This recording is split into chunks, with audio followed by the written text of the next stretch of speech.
Um, First item is to approve the agenda with additions. We've got 4 additions today. One is to approve the sale of old I-Series and tape drive to CPS Technology for $1,000. Next one is to approve education event, balancing natural resource opportunities on August 23rd and 24th as a board activity. Next one is an agreement with Camping and Education Foundation to install a large detention tank on their property for the Island View Sewer Project. And the last addition, or unless anybody else has another one, is to set date for Island View Sewer Project assessment hearing. And then there's one correction, and that's notice of hire for Veterans Transport. Ron Hostetter Sr., Robert Sweeney, Jesse Valentine, and Walter Kasabaki. Move with those additions. Got a motion by Commissioner McBride to approve the agenda with additions, and a second by Commissioner Skoye. Any further discussion? Hearing none, all in favor? Aye. Any opposed? Motion is carried. Next is approved minutes of July 25th regular meeting. Move on to minutes. Got a motion by Commissioner Nordby to approve, I'll second the motion. second by Commissioner Skoye. Any discussion on the minutes? Hearing none, all in favor? Aye. Aye. Any opposed? Motion's carried. Personnel business. Notice of intermittent military leave of absence. Doesn't look like it requires. We don't need No, action. there's no motion, Oh, just a there's notice, no just a notice. motion on that, it's just a notice of Okay. leave. Okay, the next notice was temporary hires for Veterans Transport. That needs a motion, Mr. Chairman. It says that was a notice also. Oh, was it? Are they already hired? They are, and the attorney signed off on it. Oh, okay. Yep. Good. Approved payments. Mr. Chairman, I'll approve the payments. Okay, courthouse claims and July vendor payment listing. And there was no burial this time, was there? Okay. I'll second the motion. Okay, I've got a motion by Commissioner Nordby to approve the payments, second by Commissioner Skoye. Discussion?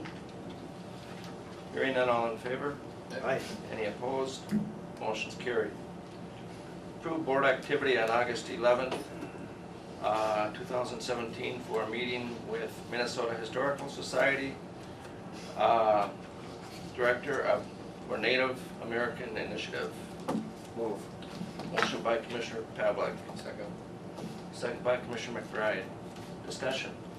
Should be an interesting meeting. That's No. That's on Friday. It's Friday, right? Friday. 9 a.m.? And it's 9 a.m., I Or you failed need to to- tell you that it's 9 a.m. here at the county boardroom. Who's gonna be available?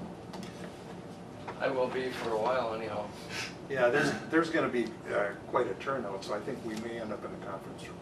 Okay. Okay, because of the bigger table All right. area. Okay. Keep everybody. Can you make it, Ron? Which Yeah. conference room? Upstairs. Third Well, floor. I got Third another floor. meeting on the doctor's appointment. So if we do that, we'll Make just some juggle post a that. note or have them stay down here till everybody's. I'll see if I can make it. I'm not sure I can, but Yeah. you and Wade, We can chat. maybe Kevin for a while. Yep. Yeah. Yeah, I got a meeting, another meeting at 10:30, but That's what I was hoping Once it it's went last. done all here, day. it gets Yeah. open to the public. No way around that. any further discussion? Hearing none, all in favor? Aye. Any opposed? Motion's carried. Authorize board chair signature to letters of appreciation to Senator Rude and Representative Gunther for legacy grant funding. Support. Motion by Commissioner McBride. Move, Brad, that's. I'll support. Okay, second by Commissioner Pavlik. Discussion. Hearing none, all in favor? Aye. Any opposed? Motion carried. Approved tentative September 2017 board meeting schedule. Way too many. Move. Motion by Commissioner Pavlik. So we're scheduled each. Right here. 4 times. each 4 one. times. Yep.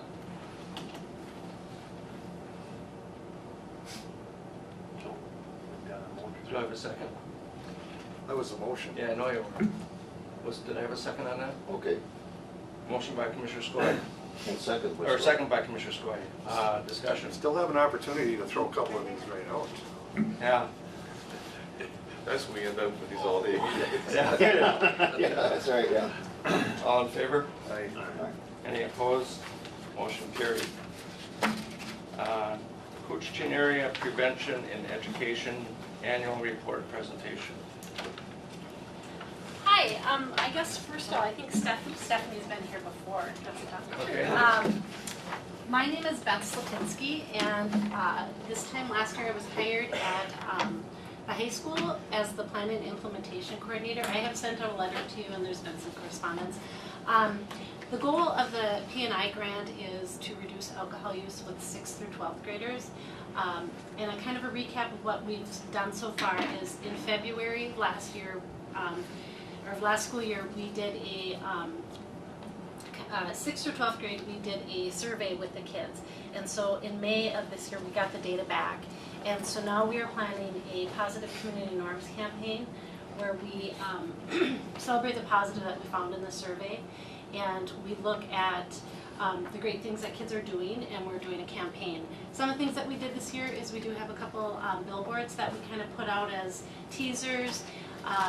We have a whole bunch of neat stuff that is coming out for the kids this year that has messaging from the survey that the kids did. So it's their own, instead of doing all these state surveys where it's the whole state, this is local data for kids. That it's their data, they own it. And we developed a youth group this past year that we sent some kids to a leadership academy. We'll be doing that again in October. We had a community dinner in April that Jeff Linkenbach from the Montana Institute came up and spoke, and we had a phenomenal turnout. We had over approximately about 100 people that attended, and I was able to bring some community members out to Montana to attend the Summer Institute for that. So there's a lot of great things that are coming. Last year was kind of our work year. We were getting momentum going, and now you should really start seeing some of that positive community norms data coming out, and we look forward to getting our word out, and the kids are doing some really great things. So thank you. The kids developed the survey themselves? The Questions? Montana Institute did. What they did is they take they did a lot of research about Cooch County, about International Falls. They looked into all kinds of different, our population, how our school's structured, and it was each community, there's 10 communities that are in this grant, each community had a survey from the Montana Institute, but they were all individually based towards our community. Before I forget, the youth group's name is Spirit of the Borderland, which the kids named and developed a logo, and it's in the report. The campaign that we're doing with Positive Community Norms is Together We Are Strong. So that those two things will be seeing lots of. Commissioner Pavlik. well, I can't commend you enough. I'm the board representative for the county on corrections, adult and juvenile. And we have, I think I can speak for the county attorney and the judge on this, but we're seeing is more problems with juveniles, and that creates a population increase at AJC, Arrowhead Juvenile Center. And it's very expensive to treat children when they've got to that point where they need to be incarcerated. And that's right on the taxpayer's pocket. But it's better for the juvenile, and certainly better for the taxpayers if we can address these issues early and catch them before they get carried away. When you talk about 6th graders, and that's it would have been unbelievable when we were growing up, but now we see it down there too. So again, I can't tell you how much I appreciate the efforts that you folks are putting into this. And I'll just add to that, so I was here, I think in August, talking about compliance checks and the responsible beverage server training, and we've been able to implement that now, and it's going really well. We've gotten a lot of positive feedback, and especially at our responsible beverage server trainings, there's some businesses in town where the employees know every law, they could be teaching the class, and then there's some where I kind of see some really big surprises when they talk about different legal, safe and legal practices. So some of them are really surprised. So we're happy that we can offer it to the community, and we've gotten a lot of positive feedback on that. So that's been good. You've had good participation? I believe we have. Yeah, I think we've trained somewhere between 35 and 40 alcohol sale people that sell or serve alcohol in Coochin County. And we have, we want to make more of an effort to get out to other parts of the county and not make everybody have to come to International Falls. So like we are willing, if Little Fork wanted people or wanted a trainer out there, or Big Falls, like we can travel around the county to do that. The businesses have been very receptive and very thankful to have this training. It also gives them insurance discounts sometimes, so that's been Yeah. great that we can help them Good with incentive, that. yeah. Yes. Well, there's repercussions to them if they don't follow the rules, so. A lot of those businesses have a lot of turnover now, so this must be an ongoing thing. Yeah, we have every other month we offer the training, so we keep it on a regular basis. Yeah. And then one of the greatest things that I think came out of the grant at the college so far, so we're working on underage alcohol use, so the 18 to 20-year-olds, and then marijuana use for 18 to 25-year-olds. And the number one reason our students say they use marijuana is to relax or relieve stress.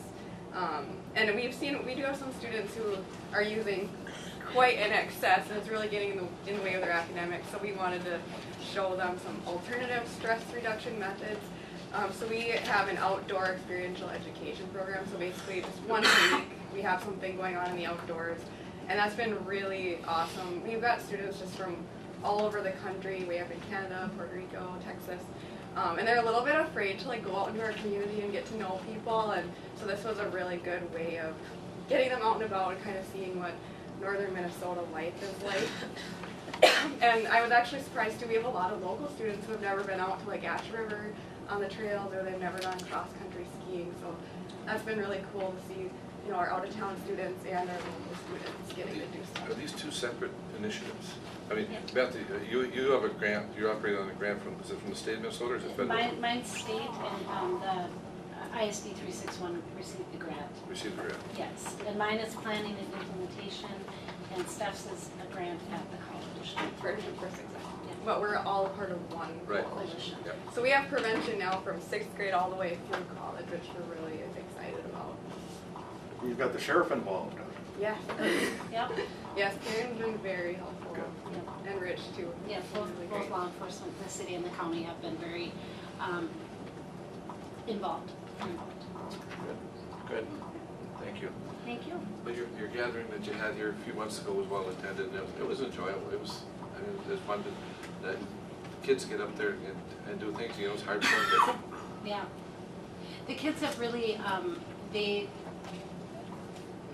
trying to get them to do more community stuff because they're our future. They're who are gonna be, you know, taking over here or taking over at the school or taking over, you know. So we've partnered with Good Sam. They've called upon us to go out to do different things that they have.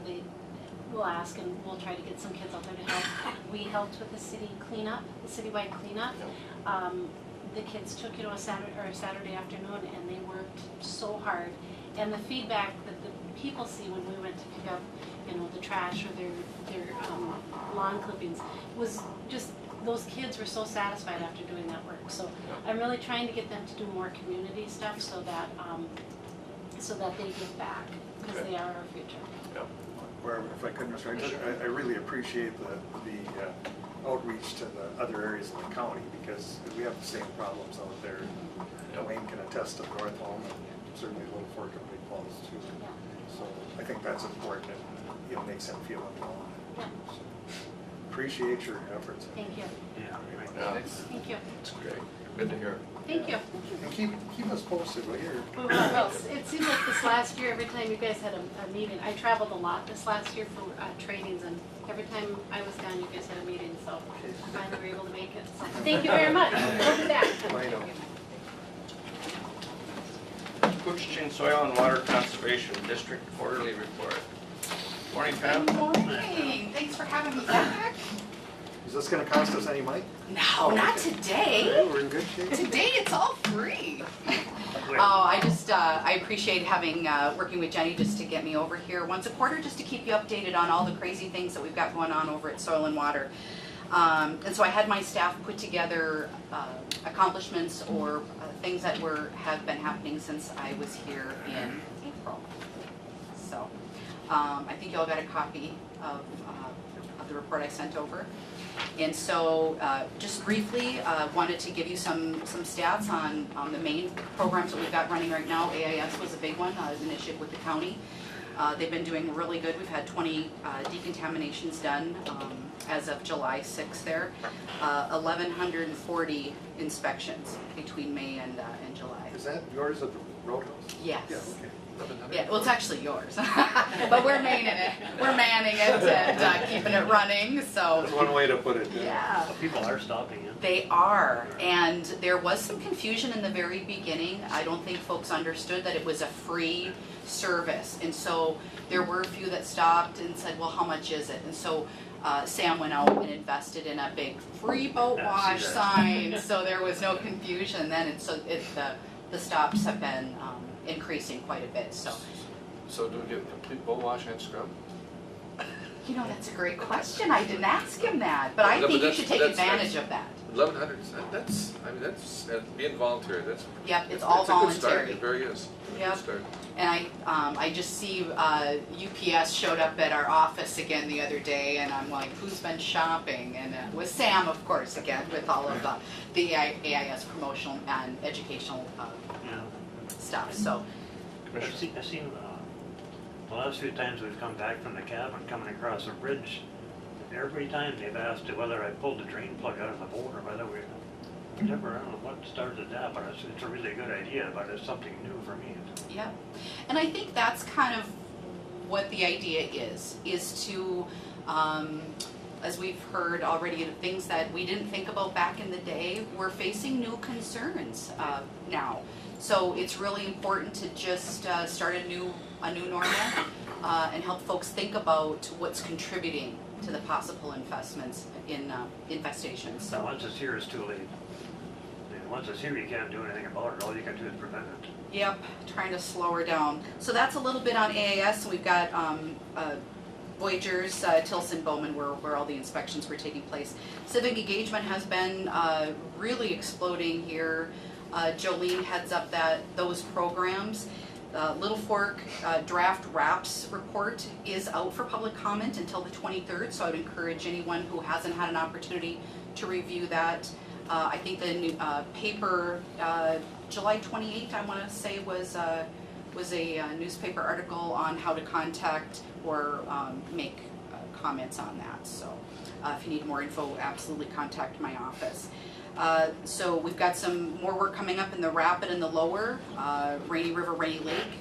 Kickoff event was in May, and that was well attended. We had Rainy River First Nations, we had some active involvement from Rainier residents, the mill, the city, county was there, so it was really great. Just an informational kickoff to say, you'll see some staff out sampling, you'll see the civic engagement events starting to be scheduled, so here's who we are and how to find us for any questions that you might have. So that's been really well attended. We are gonna, Little Fork is wrapped up actually, but because there was a delay with project managers at the MPCA, you're gonna see the schedule is due to kick off. It's a 10-year cycle with that wraps, the Watershed Restoration and Assessment Program, and it's a 10-year cycle.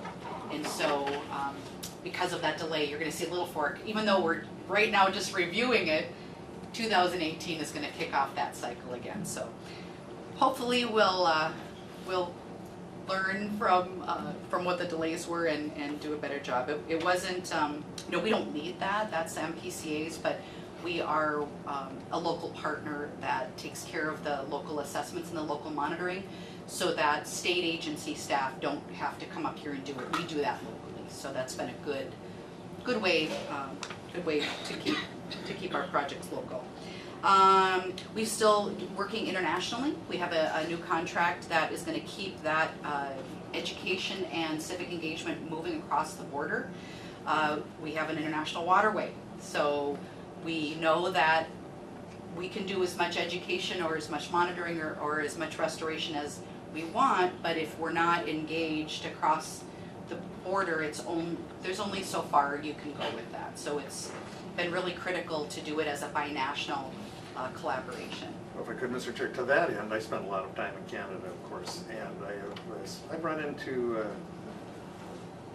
Game Warden Kittleson and his crew.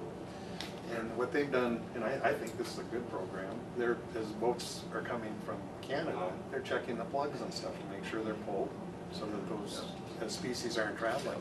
And that's our dangers. You know, we've got a lot of traffic here from other areas that have been probably in infested waters. So it's so important to do those simple things that, you know, people used to not think about. Yeah, and we've, the international contract that we started, I think it was about 3 or 4 years ago, is when we were first approached about the idea.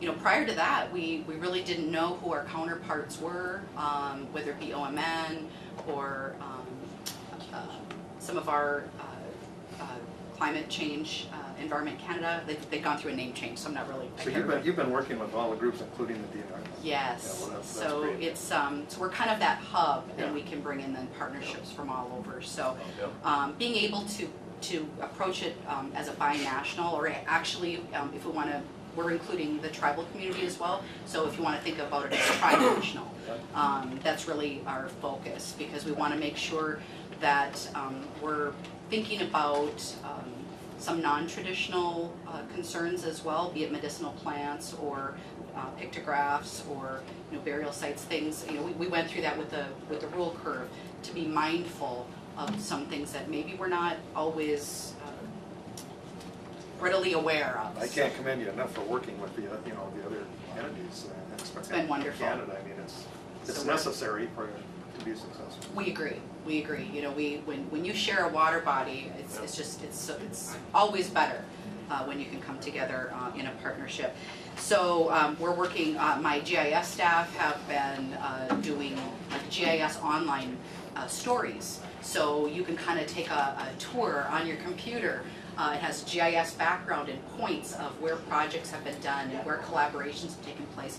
Those are really cool. We'll have those up. I think they're finishing them up now. We'll actually have them on our website so folks can take a little tour through some of those projects. Just at the bottom, we've got a couple of pics of the recent, you heard me when I was here in April, tell you that the Dump No Waste, Drains to River program was going to start, and that did take place. It was a great turnout. I think they did 60, I think they had 60 kids, or 60 drains it says here in the falls, and 70 over in the fort. It was a great collaborative. We had Matt Gwynn from doing some of the, you know, helping with the survey piece. The kids cut the stencils. It was a great event and really raised awareness. They went around, did little door hangers, and the main idea is to help folks understand when they're coming across a storm drain, what that means. Where does it go? Why shouldn't you just toss a can of, you know, whatever it might be? Because everything that goes and flows down there eventually leads to our river. So it was a great education project and a lot of turnout. And then just kind of wrapping up here, we're, as I reported before, we're taking the lead on the water plan update. We are hoping to meet with the Water Plan Advisory Committee here in the next couple weeks. And I've got I can't remember the timeline now, I just sent it to Dale. But in between the public hearing on the draft, I want to have an opportunity to meet with this board to make sure that you guys have had a chance to review that draft before it goes to public. Make sure we've covered everything. So look for me again on that one, working with Nathan on the forestry end, and then of course Dale's the and water planner, so from the environmental services. How was it working with Nathan? Kind of tough for. Oh, it's so tough working with Nathan. I knew he was back here there. somewhere. No, I so appreciate all of his input. It helps. It's very important to obviously tap each department head's expertise when we're pulling these together. We're kind of pulling all the resource thoughts and concerns together, but we really count on our experts in those fields to make sure that we've thought it all the way through. And Nathan has been instrumental in helping us smooth out some of our thoughts. So that's water planning. Looks like our staff went through a culvert assessment training and is going to be doing an inventory here starting in the Little Fork watershed I wanna say it's this fall. And so they're gonna do it, just a complete inventory, just to see where everything is for, as far as drainage. That, you know, are they, how many adequate sizes, are there anything that, you know, should be on the agenda for possible replacement, so that should be a good assessment there. Water monitoring continuing on, and I guess the latest thing was, responding to a request from the DNR and MPCA to follow up with the recent acid spill.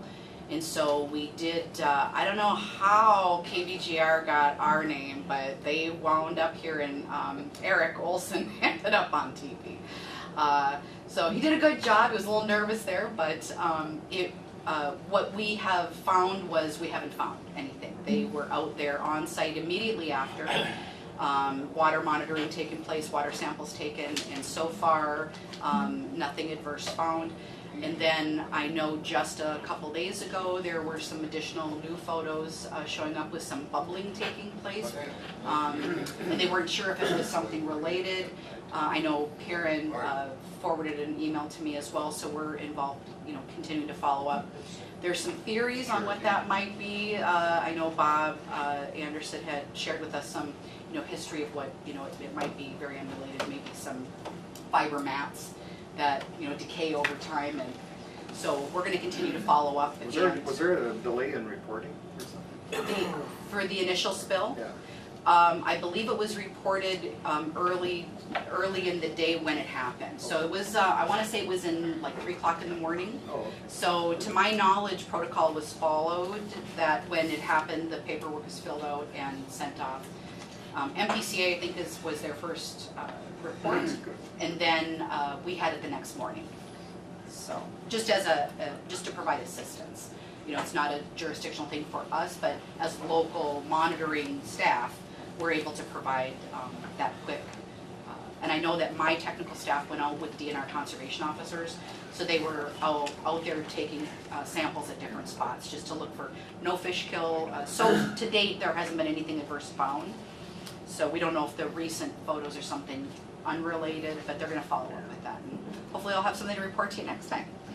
And then just more youth education. So I won't take up any more of your time. I'll just see if you have any questions. Have you gotten a $40,000 payment for the buffer law thing? Have you seen any money out of that? No, I'm going to work with Jenny on that. I think if memory serves me, the county got the first half. I don't know if he ended up with the second half yet or not, but we're going to, I'm going to work with, I already spoke with Nathan, and then I'm going to work with Dale on making sure if they need any of that, and if not, then we'll funnel that through our office and provide. I know in the resolution, our office is the contact for us, so, or for that. And I'm going to follow up with Jenny on our budget stuff later as well, so. So it's 40,000 this year and 50,000 every year forever. Forever, you know, and you know forever in the government world. Yeah, until something. I'm always suspicious of, you know, stable funding for, in the government world, that I hold my breath on biennial budgets, so. But, you know, with any luck, that's if, I guess it all, the changing of the guards, yeah. All right. Yeah, absolutely. Well, thank you for that report, Pam. Thanks for having me. Yeah, one Oh, question. you bet. Yeah, along with everything you're involved with all the different agencies and reporting and what kind of number do you get of walk-ins and public contacts and phone calls? I mean, you must be Overwhelmed, which is a great thing. I think that's a great problem to have. It took a little while when we were first relocated for folks to like, hey, we didn't know where to find you. County departments have been wonderful about redirecting folks, you know, over to our new location. But we get calls from everywhere and for all sorts of different things. As you know, that the extension office has gone regional, and they did that many moons ago. Mainly their presence here is 4-H, and so services left behind when they regionalized, be it tips on crops or different applications, tree issues, you know, mold on or a weird fungus on a tree. There's a lot of those questions that are still out there that folks don't know where to go. So that's a small part of it. And then, you know, we permit for Boise's beneficial reuse of wood ash, so we get a, that's been ongoing since 1997 and is just continuing at full speed. So I would, we get calls anywhere from, I'll give you an example, I had a call yesterday from a gentleman who was watering, pulling water to water cattle because it'd been so dry. And he had been stopped by a conservation officer, letting him know that he had needed a permit. He didn't know where to turn. And so our office is the first to contact. So we may or may not be the final stop for them, but I feel really good that folks feel like no matter what it is, call Soil and Water and they'll figure out where we need to go, and I appreciate that. We need a permit to water cattle nowadays? Well, I was as confused as you. I believe the issue was probably a potable displacement of quantity in a public water source. That was my best guess. So we followed up with, we made some calls and said, hey, help us understand what does this person need or what might they need. And got them connected with the right person. And not everything, I guess, needs a permit, but Most people I talk to and ask what they need for the government, they tell me to get off my back. Yeah. well, so far, I feel that all of our calls are looking for help, and Yeah, you guys have been very we good. try, we're the helper. To navigate the systems, yeah. Or at least know how, because the average person wouldn't know, to pick up a phone book or surf the web, where do they need to go? And so I appreciate that folks view us as sort of that one-stop shop, where whatever services we can provide, that's wonderful, and then where it goes beyond our expertise, we bring in and can connect them to the right people. Everyone outgrows your office. Candace says she needs more space now too. so. Well, I'm full. Like, I have no more space in my brand new space. Great problem to have, right? Yeah. You're okay there yet? It's- We are wonderful, and I don't plan to bring on any more staff, so I just told them all. I mean, Just- in the near future, they're not evicting you or anything. No, You we- can stay there for as long Forever. as. For as long as forever is in the government. No, I can't say enough about Falls Professional Building owners, partners, Kalman, Lukichik, Meester have been absolutely fabulous to us, and we very much appreciate how everything worked out. Good. Thank you. Thank Right, you. Thank you. Backus.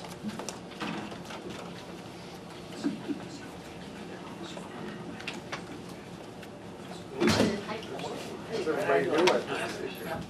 Good to see you. Good morning, Commissioner.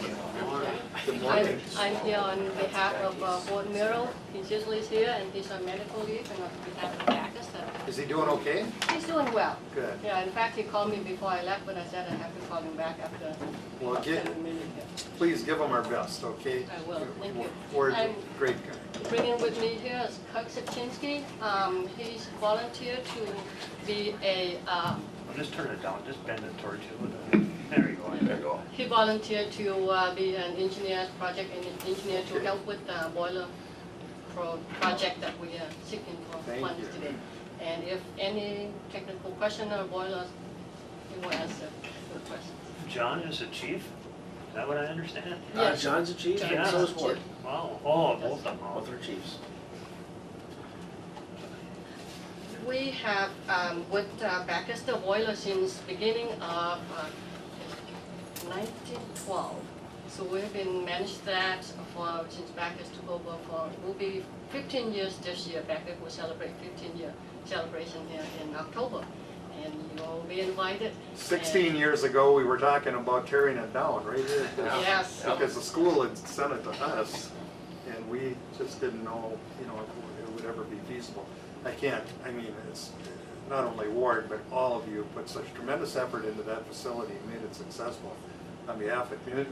It's bigger than the community, for the county. I can't thank you enough. A lot of it's been volunteer labor, just like you've done it. And we really appreciate what the county board has been helping us every year with the funds and with some projects here and there. And with the community help, without the community help, some volunteers and Backus would not be here today. Well, that darn Ward talked us into it. At that time, we probably had 2 to 3 times more people than what we have right now in this boardroom, so. So we're here today, we request for 15,000 for the fund for boiler.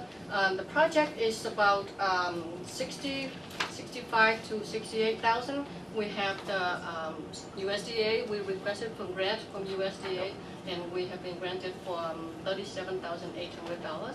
And we also request for from the KCDA $5,000 for this project, and Ron was there, and we have received that funds, and thank you very much. And then backers have been put away $10,000 for this project. Also leave us the gap in about a little bit over $15,000. We're asking here for the county to help. Move. Got a motion by Commissioner Pavlik. Got a second? Second for input discussion. Got a second by Commissioner McBride. Ed? I've worked with Kurt for years, Oh, and yes. he's a boiler man, I mean, not by trade, but just by education and working hard at it, correct? Absolutely. And this fix, do you think it's a long-term fix, another 30, 40 years for this boiler, or you don't know, or, I mean, it's a ton of money put into a boiler that's 105 years old, Twin boilers. twin boilers. Twin boilers are built in 1912, and they are fire tube boilers, and they actually, the steel fire tube structures are actually in excellent shape. I went to NDT work on this inside of them. There's very little or no corrosion. They were originally firing on wood and coal. They've actually modernized them and put natural gas burners in them, so they're actually running quite efficiently and quite modern. The part that we're looking to repair is the refractory. The refractory itself, as you remember from back in our days in the boiler house, is a consumable item. It was done some 25, 30 years ago by the school district. So we're lucky the fact there's no asbestos-containing material in it, but the refractory is simply more.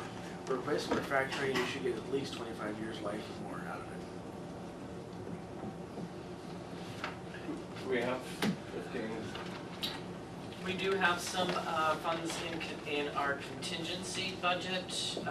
Funds available are $32,300, so that would just leave a remainder of about $17,300 for the remainder of the year. Commissioner Pavlik? It's a critical need. You know, I've had obviously long conversations with Ward, and I think Ryan was involved with that. But yeah, I wanted to tell the other board members this. It would have cost us much more than anything we've contributed to Bacchus if we had had to tear that down. They've actually saved us money, so I have no problem with this amount of money for that critical need. And the services you provided to the county are just amazing. I'm the chairman of the Northland Mental Health Board in Grand Rapids, and our offices are in your second floor there, I believe, or third floor, I can't remember. Third floor and second Third floor, both, yeah. And they've become a key stakeholder there. You've been able to be pretty, you know, by and large, self-sufficient, and it's just amazing. And so, again, I commend you for all the hard work you've done. Thank you so much.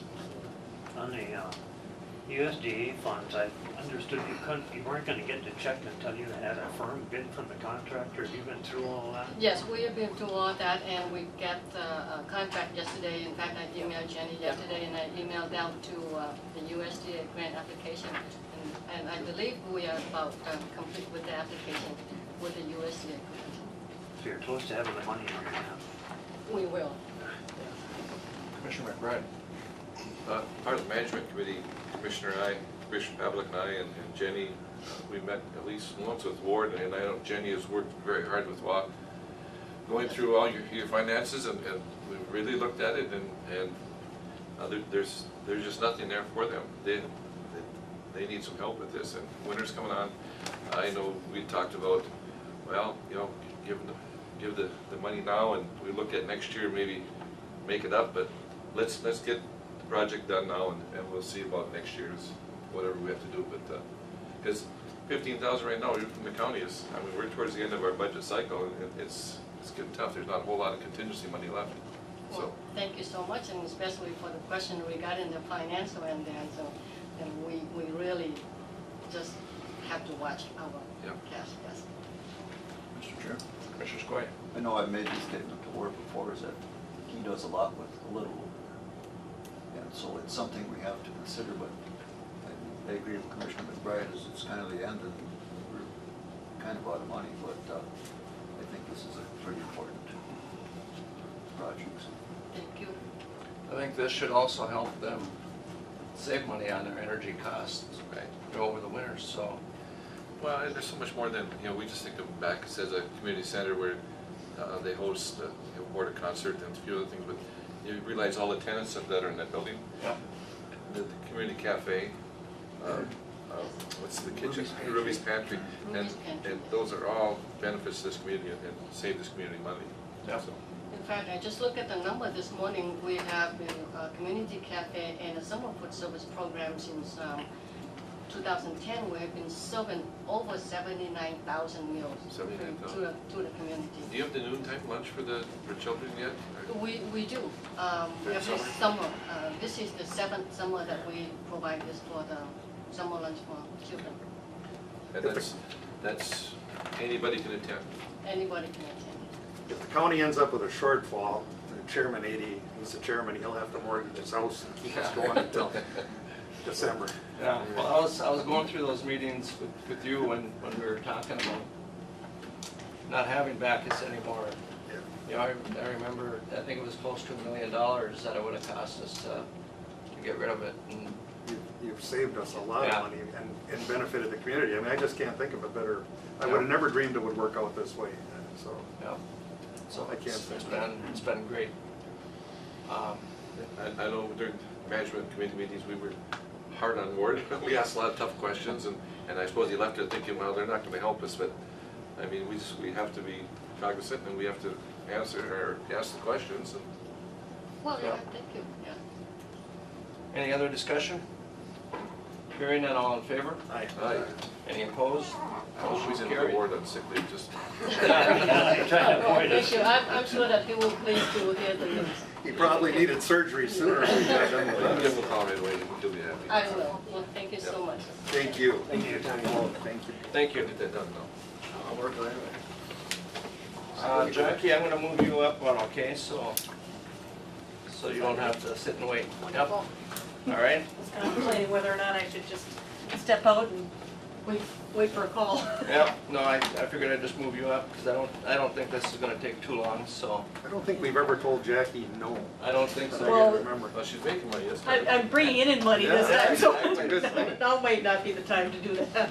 Yeah, really. Approve the sale of the old I-Series and tape drive to CPS Technology for $1,000. My apologies for bringing this to you as an add-on to the agenda. That's all right. I got the information on Thursday and asked Jenny if we could throw it on today's meeting.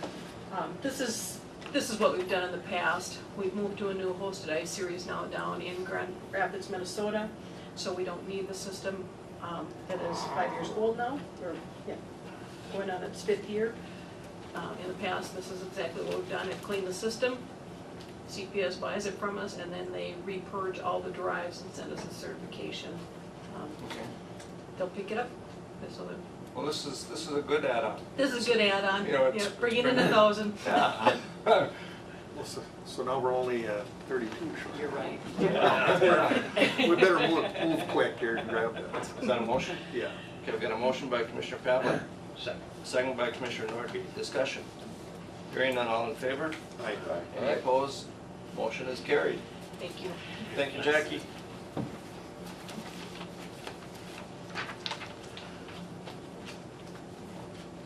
And Cartway petition. Jeff and Mr. Shimon. Morning, gentlemen. Morning.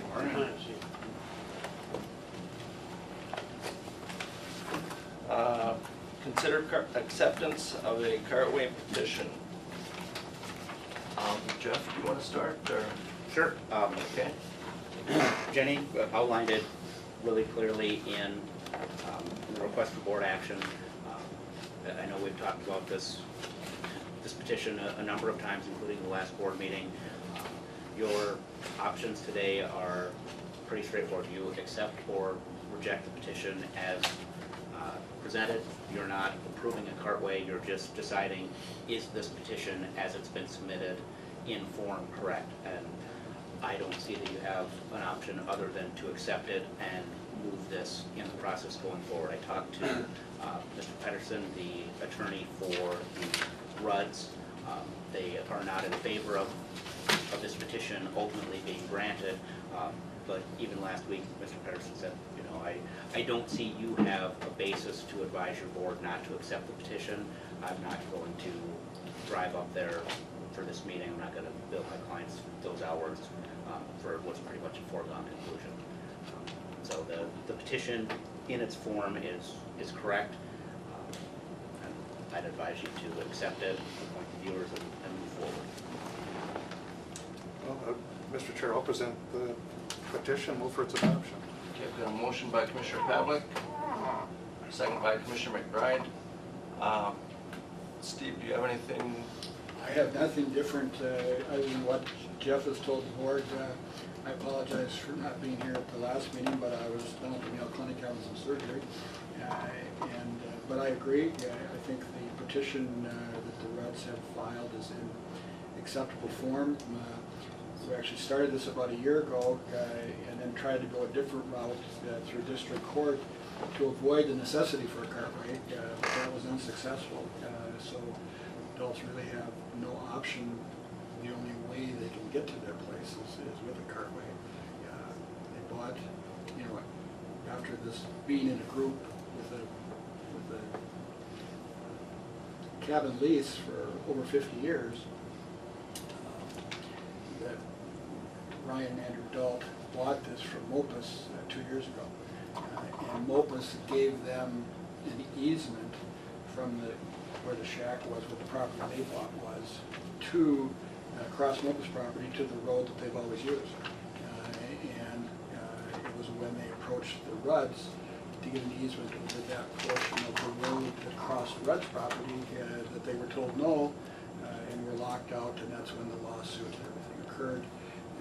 And you know, there was temporary access for last season under court order from Judge Leduc, but now that the case is over, that's expired.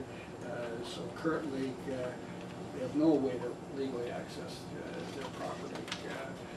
There is some private property on the other side of Rudd's, which is owned by the Christies, but that's not a route. You know, it was used a few times, many years ago. Hasn't recently been used at all, and there's no obligations on the Christies to allow that to occur. Although, they can speak for themselves, but I think they're supportive of this cartway petition as well. And I think as part of the whole process with the public hearing and the viewers, they will be one of the affected landowners that can present information and opinions to the board. And I would urge the board to accept the petition, appoint the viewers, and set a public hearing.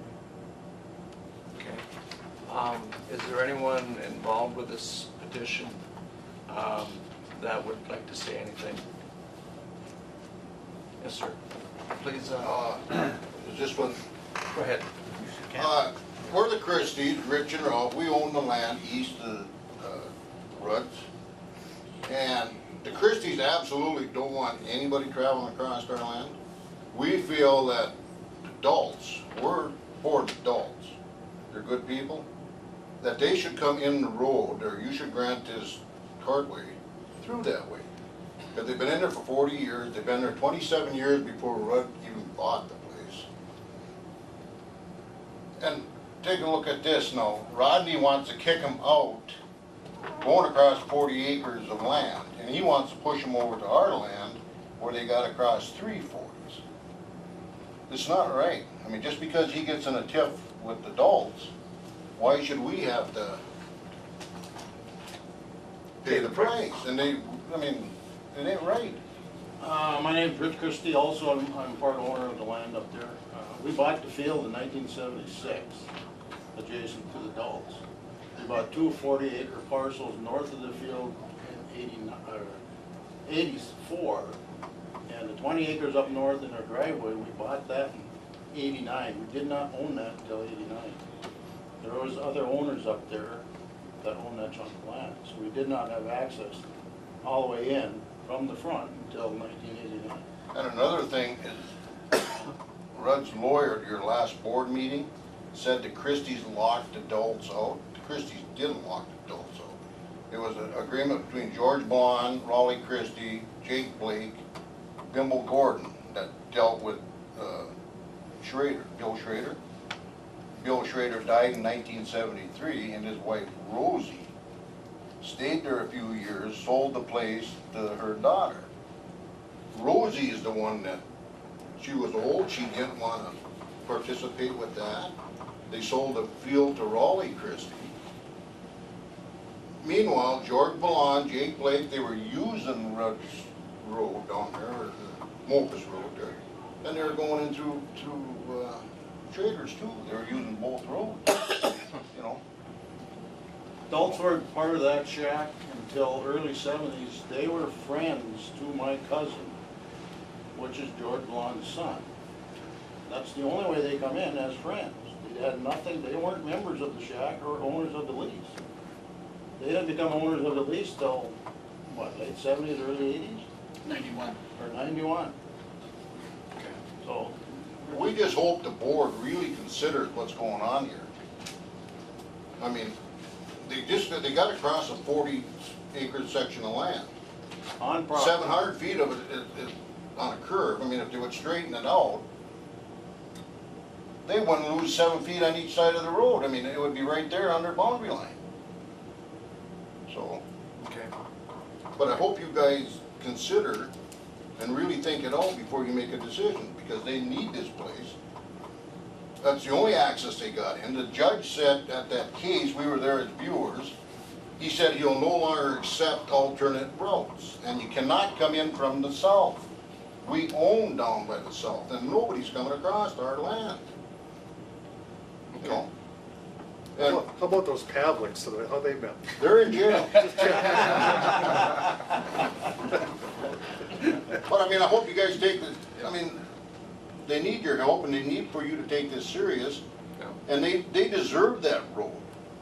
They've been there 27 years before they even, and as far as a road, you said on the last board meeting, and buying a piece of land without a road. Well, Mopus owns land in there. They've been using that road for 40, and they bragged about how the public used to drive through there. His lawyer did.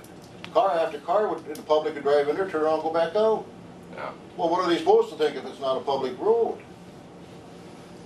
You know, We didn't appreciate it, their lawyer using our name at the last board meeting. We weren't notified what was going on, and our name come up a lot.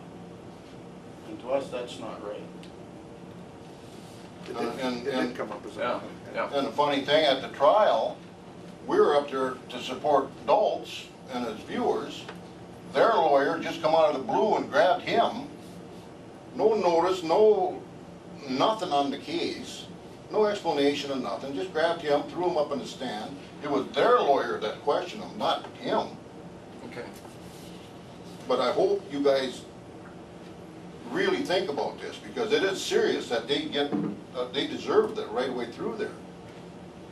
Just because Rodney gets upset one day and doesn't like the Dulce and wants to push them down into Christie's, well, how about the Christie's? I mean, are we supposed to just open the gate, let them go across 340s because he don't want them to let it go across one?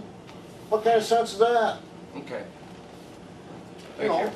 Yeah, thank you for your comments and that. Well, I hope you guys take it serious. We will. We do, so. You had a comment to say? First off, my name is Rodney Rue, and I do own the land. And I don't appreciate somebody saying that I pushed somebody someplace else, because I never did push them anywhere. I locked them out. First off, the whole group back there was very disrespectful the whole time that we allowed them to cross our property.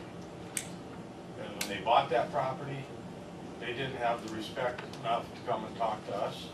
They went to the county looking for an easement. The county told them they had to talk to a landowner.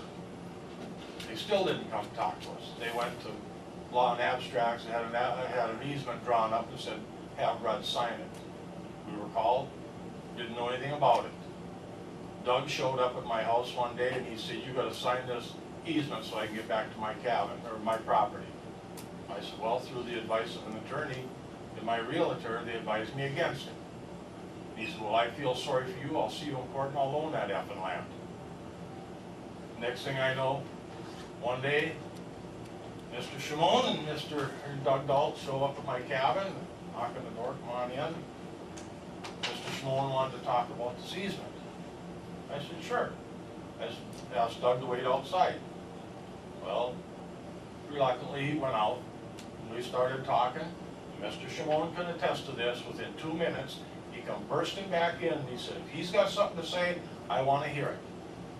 And I said, we're done until I talk to my wife. I called my wife, brought her over to the cabin, and we commenced the conversation, and I said, no, we're not signing the easement. We don't like the way they went about it. And he said, okay. He said, well, here's your summons. You'll be in court at 1 o'clock. They're suing you for adverse possession of that land. We go to court and know nothing about this. And it's all been through disrespect of the adults, trying to get that property for nothing or whatever we've got tens of thousands of dollars spent on this lawsuit, and I have a court order right here denying them. And it's been brought to my attention that Doug Dalt made a statement to some guys at one of their retirement breakfasts that he's gonna kill me. All right? I don't take that lightly. That's a terroristic threat. And I don't appreciate it. And I would appreciate that you ground the cartway someplace else, but not on my property. It's not a good relationship right now, and it hasn't been for quite some time. And it's not a road, it's a trail. If anybody's been out there that's never been out there before and drove down it on a wheeler or walked down it, you would find that it's a trail. Loggers have come in and asked us in the past if they can cross our property to log back there. They freeze it down. They don't just drive in through the mud. In spring of the year, fall of the year, that gets torn up so bad, and I've allowed them guys to use equipment of mine. Whether it's the backhoe, or the tractor with a disc and cultivator, a jail door that come out of the Rainier jail that I loaned them, asked them to put it back by the tree when they were done with it. I've never seen it again. This is complete and total disrespect of not just my property, but also Mopus property. And they were thrown out of 2 other places before they started using that trail. And Mr. Christie knows it. And if Schraders were still around, they would tell you the same thing. They were thrown out because they disrespect and don't take care of it. That is false. Mr. Chair, yeah, it's clear that all parties involved in this case have pretty strong feelings, and we know that and expect that going in. But we're kind of getting beyond the scope of today. Today is whether or not you as a board want to accept the petition. It's my advice that you do. That doesn't grant the cartway. It starts the process. So I recommend that you accept the petition, appoint viewers. We schedule it for a public hearing, and probably put a fair amount of time on the calendar for that. Yeah, okay. And we do have a motion on the table, a motion and a second. Any further discussion at the board? Okay, hearing none, all in favor? Aye. Aye, opposed? Motion carried on that portion of it. Next is to appoint cartway petition viewers. And Here's some recommended viewers, assessor, land commissioner. okay, our recommendation on the viewers is the land commissioner, it'd be Nathan Surveyor, Matt Gwynn, environmental services director, that'd be Dale Olson, county engineer, Joe Sutherland, the assessor, Len Peterson, and the county board, 5 of us. So got a motion by Commissioner Pavitt to accept those as the viewers. Do I have a second? Second. Second by Commissioner McBride. Discussion. Hearing none, all in favor? Aye. Any opposed? Motion's carried. Next is to order a public hearing. Do we have a, Maybe we can get a recommendation from some of the viewers. I don't know how long it would take to put that report together. I should have probably asked Matt Quinn to come, but Nathan and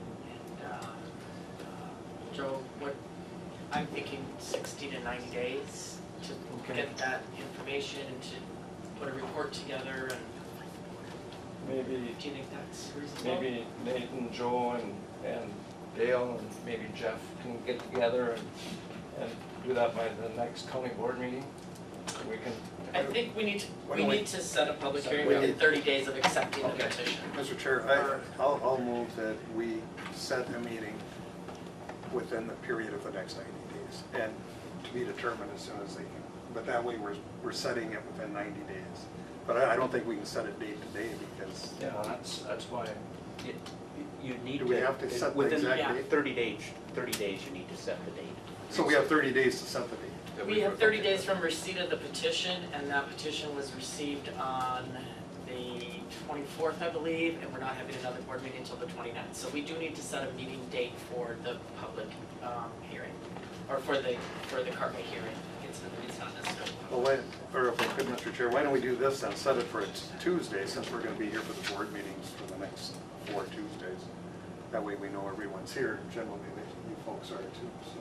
No, I think it has to be before the next board meeting, when you set it. We don't have to, we have to set the We hearing just gotta act on it. within, we have to actually schedule the hearing within, the hearing date does not need to be within the 30 days, but the actual scheduling of it needs to be within that 30 days. And so I'm thinking 60 to, somewhere between 60 and 90 days. And so if we went out, let's say, a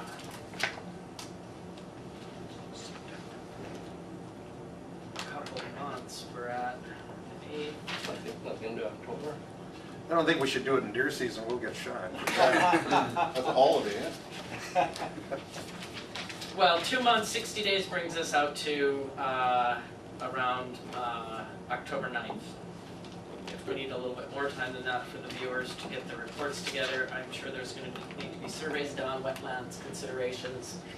I would think 60 days would be fair, and I mean, can you move the date, ask for extension if you can't quite get everything all together in 60 days? I think you can do that. We need a motion for 60 days? So Monday, let's schedule it for Tuesday the 10th of October. Mr. Schmolm. Mr. Steve. I'm not available that week, so I would ask that you do it at some point after that. 17th? 17th would be fine. For October 17th?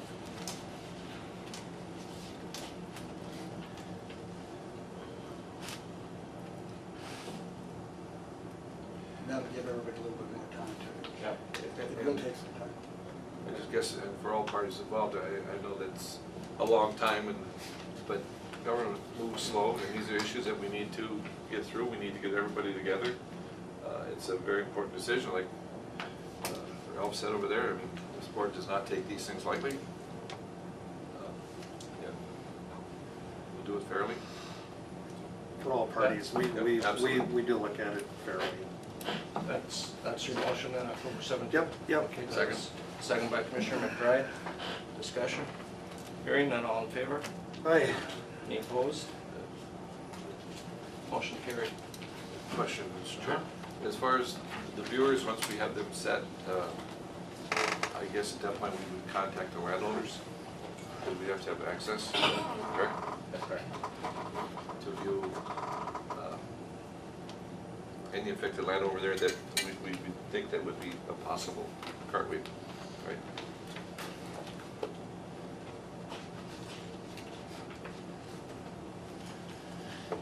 We reviews Do access. we want to set a time for that? Have to be in the afternoon, I would think. Okay, so we'll do 1:30. Yeah, sounds Okay. good. All right. Very good. Yep. Catch up, Steve. 1:30. That works. Yep, thank you very much. Are you doing good then? I'm doing very well. Okay. Could have been better. Perfect results. Good. Great, thank you. Thanks, Steve. Yep. Thanks, Jeff. Thanks, Jeff. Thank you, guys. Thanks, guys. Never showed up. Okay. What's your email?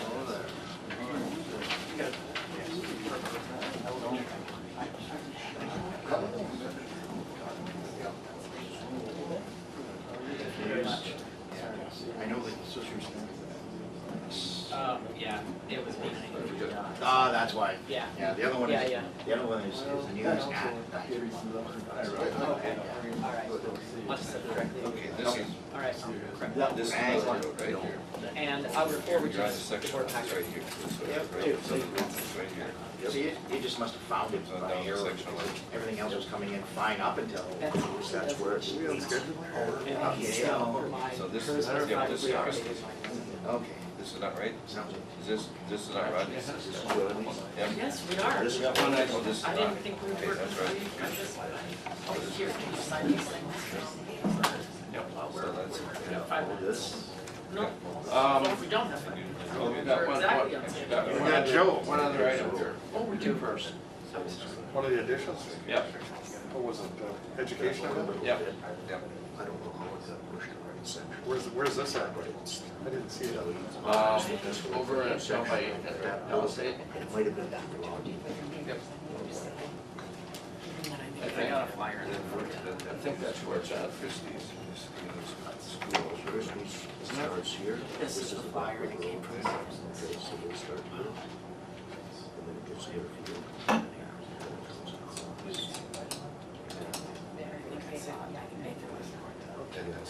Nathan, you going to this? Where's the schoolhouse? This natural resource, No, I am not. That was always. It's more for They don't come to school. you guys and state legislators, I think, you mean it's more low-level elementary? No, We get the gist Just have, for beginners. yeah, it's in Palisade. Okay. You need a motion? Yeah. A second Ron's motion. Okay, so where are we at? Board activity.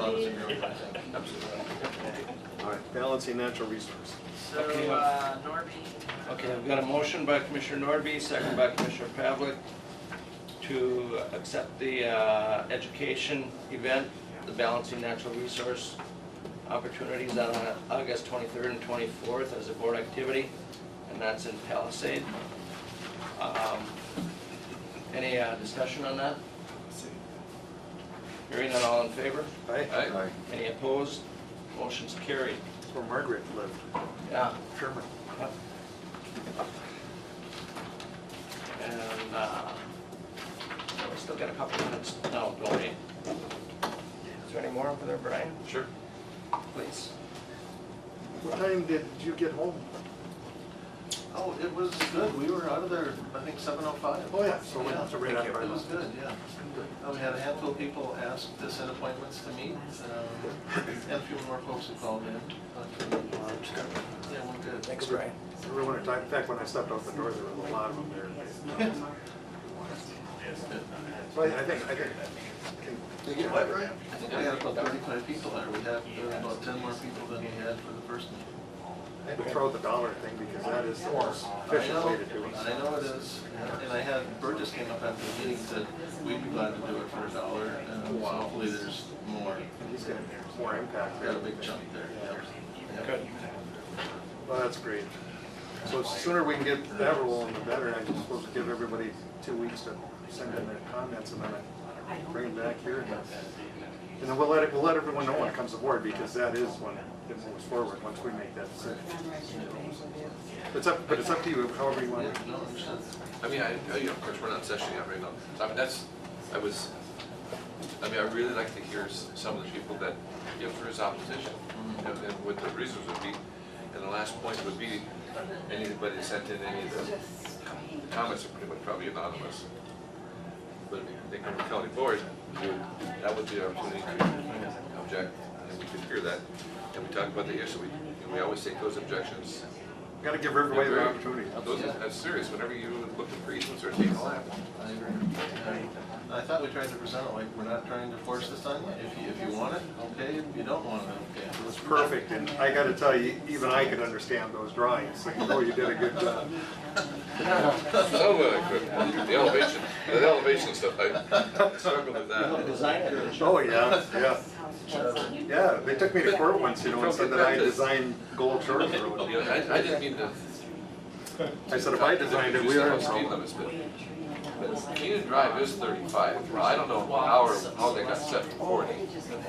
And 107, I think, is 35. Like Ron said, 35 going on 70. Kurt, Or 60, you said. Yeah. Right, But- who was with Juan? Kurt, Who was with Juan? same last name. Kurt Suchinsky. oh, it's Bob's husband, okay, okay. So, Nice guy. but So, just- I okay, mean, perfect, thank you. obviously 40 on that road would be probably unreasonable, but And there's several stretches that couldn't handle 40 on 103, but there might be some stretches that can handle 40. I just, without knowing what the state aid engineer is gonna allow, maybe I should have done more to try to get that answer before the meeting, but I truly didn't have an answer last night. well, 107, I would like to get them moved up to 40. Well, but, Right. but if it's within the municipality, they can set their own, can they not? But I don't know that any of it is in the city limits. Maybe just the eastern end, maybe. But isn't 20th Street considered Casada now? 20th Street, yes. But, sorry, I thought you meant No, 107. but once it gets into 20th Street, then it's within the city. Yes. Then the city can set speed limits within the city. I wonder if it's a state aid road, if the city is obligated to do a speed zone study as well. That's, It's interesting how that, check the records there, because when I mentioned Yes. the other deal, that, I remember that whole thing was acted out, and I don't Yes. remember the exact process. I remember Cheezick challenging the speeding ticket that he got on that road. well, that was the same issue we That had with wasn't a Casar Road yet, though. at that point. 332. That was stolen by the city We at talked that with the time. trucks, with the Jake braking, we talked about speed. I think that was before I got It's on the a board. county state aid highway. That's right. Yeah, because Oh, we throw 35 on our speed Yeah, limit. well, I mean, Cheezick was I don't I think got on the PennDOT board would too, let us, but I think. that use is it as a state aid road. I don't think they would before, let yeah, us. so. On 107, the garbage will fly out of the back of the pickups easier at 40 than it does at 30. Yeah. It's still a nice road. Yeah, it's really nice. Okay, we'll bring this meeting back to order. Highway business. Joe, you're here to accept bids for 2017 crack seal and mastic bituminous repair projects. Right, end of July, we opened bids for a crack seal and mastic repair project. I thought we had 5 really good bids. Bids ranged from $218,000 to $325,000. Our engineer's estimate based on prices from last year's similar work was $328,000. So low bidder was $218,231, which we were really pleased with. We were doing 2 roads. We're doing Olive County State Aid Highway 10, about 10 miles, runs from Trunk Highway 11 south down to number 1 Linford Road. And then we're doing part of 29, or the Haney Road, from 217 south. We're tackling all of the Haney Road this year, but from 217 north to 53, county forces are doing that half. So that's county first. That's us, and then from 217 south, we're doing a contracted service if this gets awarded. The road section is in different shape between 217 and 53. The cracks are more severe, so we're actually cutting out all the blacktop, and we're into the base on all those. The stretch south of 217 is different. It's smaller cracks, the kind that we can route out and fill. So those are the 2 projects that we have included in here. So we would recommend awarding the 2017 project to Farner Asphalt Sealers LLC in the amount of $218,231.31. Motion by Commissioner McBride, second by Commissioner Pavlik. These are both Casar roads, right? Exactly, right. Everything in this project is on a CASAF route. Okay. What was the spread between the low bid and the next bid? It went from 218 to 260, then 290, 320, 325. Okay, so there was about a $40,000. And the folks that bid 260, we would have been very happy to get them as well. They did all the work for us last year, and they were excellent. But Farner's also a very reputable outfit, does a lot of work for St. Louis County, high marks from St. Louis County, so we were glad to have them and the price. Commissioner Bryan? Joe, I was south of Ray twice last week. I see you do have that one section of 29 closed to local, only to local traffic. Now, the county forces are gonna saw all those, that's a lot of crack, a lot of work. You cannot believe it, I think there's 150 in there wide cracks, they're about 2 feet wide. So we have 2 milling machines and 2 skid steers, and we're grinding out all of the blacktop, we're getting down into the gravel. Then we're leveling the gravel off up to the top of blacktop until all the cracks are done, which is supposed to be today. And then when there's hot mix being made in the area, we'll slide the gravel out and fill them with hot mix. Are you gonna open back up before the blacktop? Yes, they'll be running on gravel until the hot mix is gone. And we're looking sometime late summer yet, or? I think so, because KGM is supposed to be up doing Highway 11 for MnDOT. KGM is also going to be doing County Road 96 for the park. And so we reached out to KGM to say when are they going to be mixing. We haven't had a solid date yet, but we thought that Highway 11 from the falls to the junction was sometime around mid to late September. So could be in that time. That's just when you get grade and overlay? I think it's just a mill and overlay from MnDOT. Anything else? The company is doing the Park Road. Now evidently, I talked to them when they were removing the blacktop, and I asked when they were going to start, and they said they didn't know because they moved their plant back to Duluth. So they must have, now you say KGM's going to do the. I thought Aspen was the general. I thought they hired KGM to be their paving contractor for all that park work. I had heard that when KGM was going to come up to do Highway 11, I think they're going to be making asphalt in Happy Land in Little Fork, I thought. For the paving down in Captogum or Ash River, I thought they had it set up down there somewhere.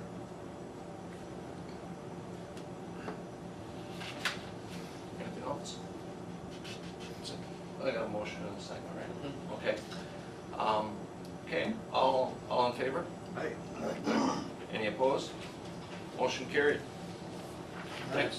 Thank you. Joe, Well, thank you. I thought originally when, I think someone from MnDOT was here a long time ago, and I thought they were doing from the junction to the falls and like in August. People are continually asking me when it's because the road's so bad. So he said, so you think it's gonna be I September? had heard that KGM was going to be working, I thought mid to late September was what I So heard. it keeps getting quite a long ways. I'm not sure what's driving that, but that was the last I heard. All right. If they've got the plant in Duluth, I mean, they've got to finish what they're doing there. I'm not sure what happened there. Yeah. Are you on the upper side? Yes. Thank you. Thanks, Joe. Mr. Olson?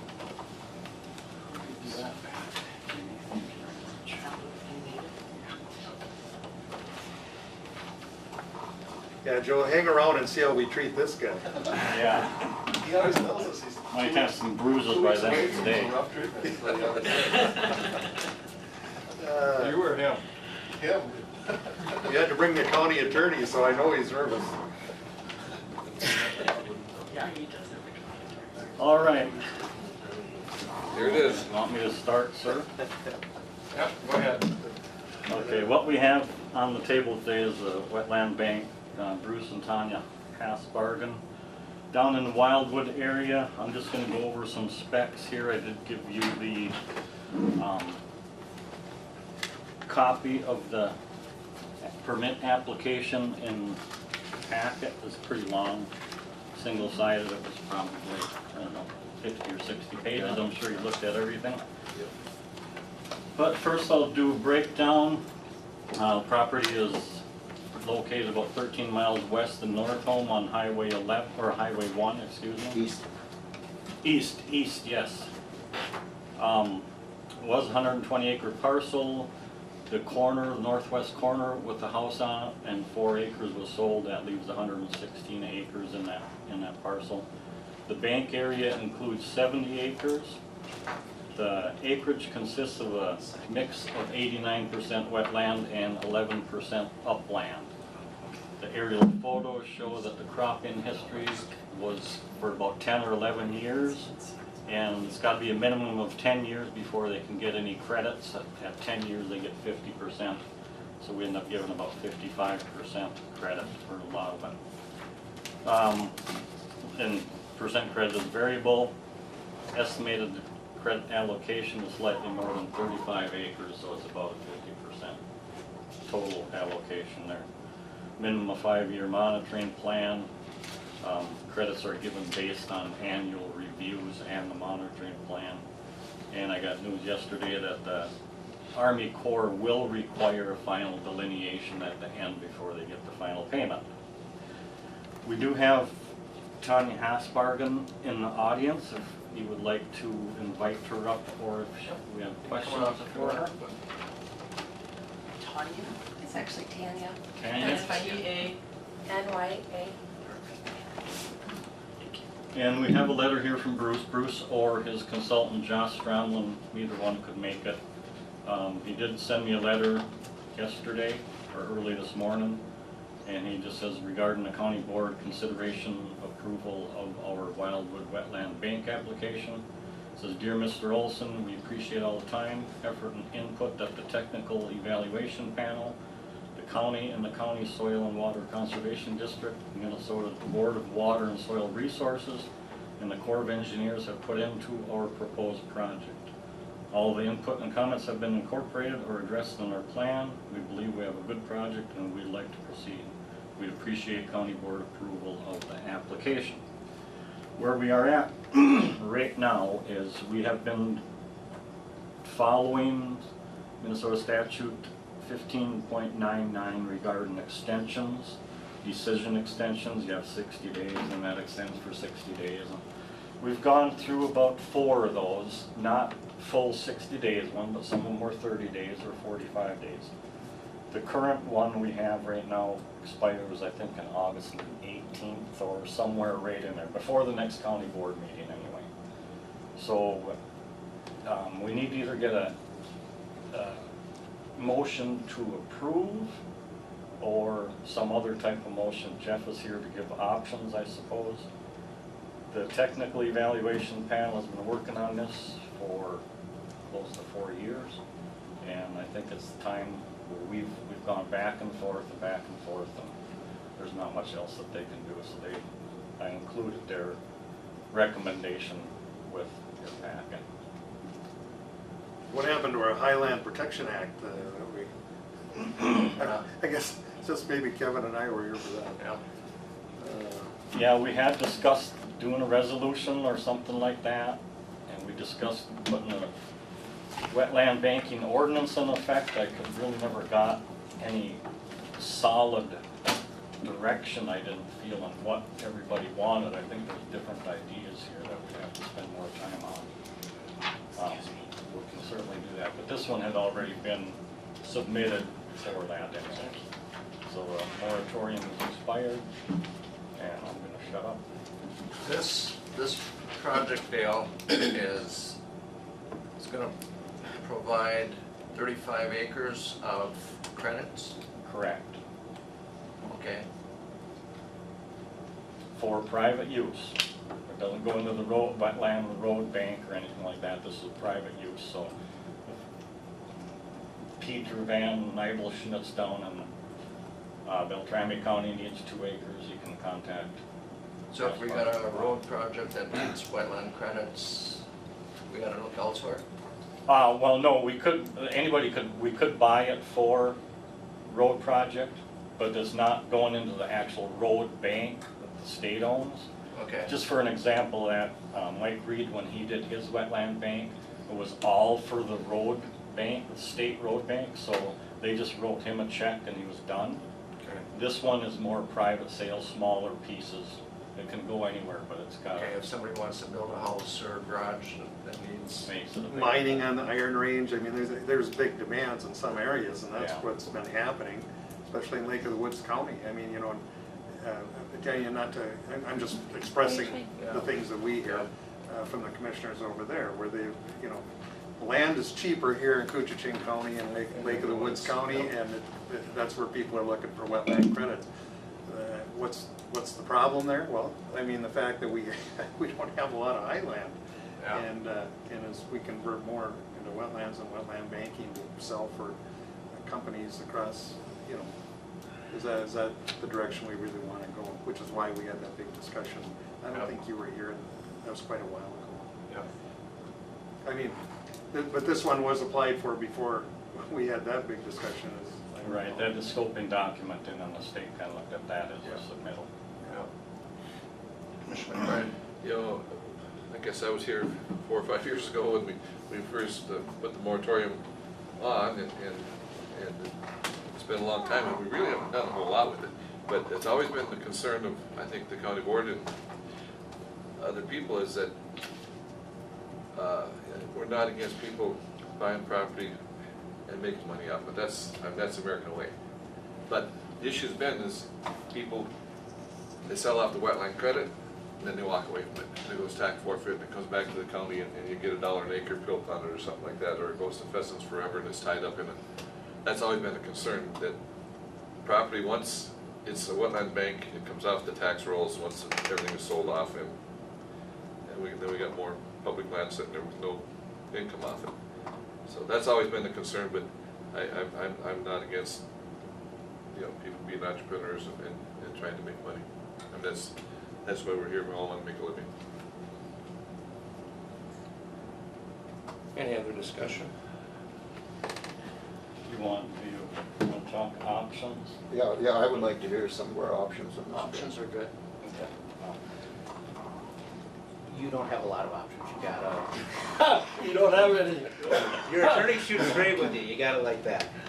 You have an application that's before the board, and we have done the moratorium route. It isn't explicitly stated the number of times you can kick the can down the road, but we're looking at 4 years. I think we're pretty close to the number of kicks that this can. And so now you have to decide if you're going to approve the application or not. Dale brought this question to me. I did some quick research. Turns out I don't know as much about wetland banking credits as I would have thought I would have left law school with, but found the appropriate statutes for the board to consider. Your decision must be based upon the standards and procedures required by the chapter. Basically, they look at no net loss in the quality, quantity, or biological diversity of wetlands, increasing quality, quantity, or biological diversity of Minnesota wetlands, and avoid direct or indirect impacts from activities that destroy or diminish wetlands, quality, quantity, diversity, again. That's what the wetland banking chapter wants you to consider, but your decision also has to be based on the technical evaluation panel's findings and recommendations when provided. You have that now. The DEP made a recommendation, essentially says the I's are dotted and the T's are crossed. That kind of puts you in a tough spot, and I know the character of my board. You understand that you were elected to do a job and don't like being rubber stamped. You would need to be very careful here if you're going to go against the TEP's recommendations. The statute requires for each finding of fact and recommendation included in a written technical evaluation panel report that's not adopted by the board, the local government unit, you folks, must provide a detailed reason for rejecting that finding of fact in your decision. So you don't have to rubber stamp the TEP's recommendation, but if there's something about that recommendation that you don't care for, you need to make a record here today what about that recommendation you're against if you're going to deny this application.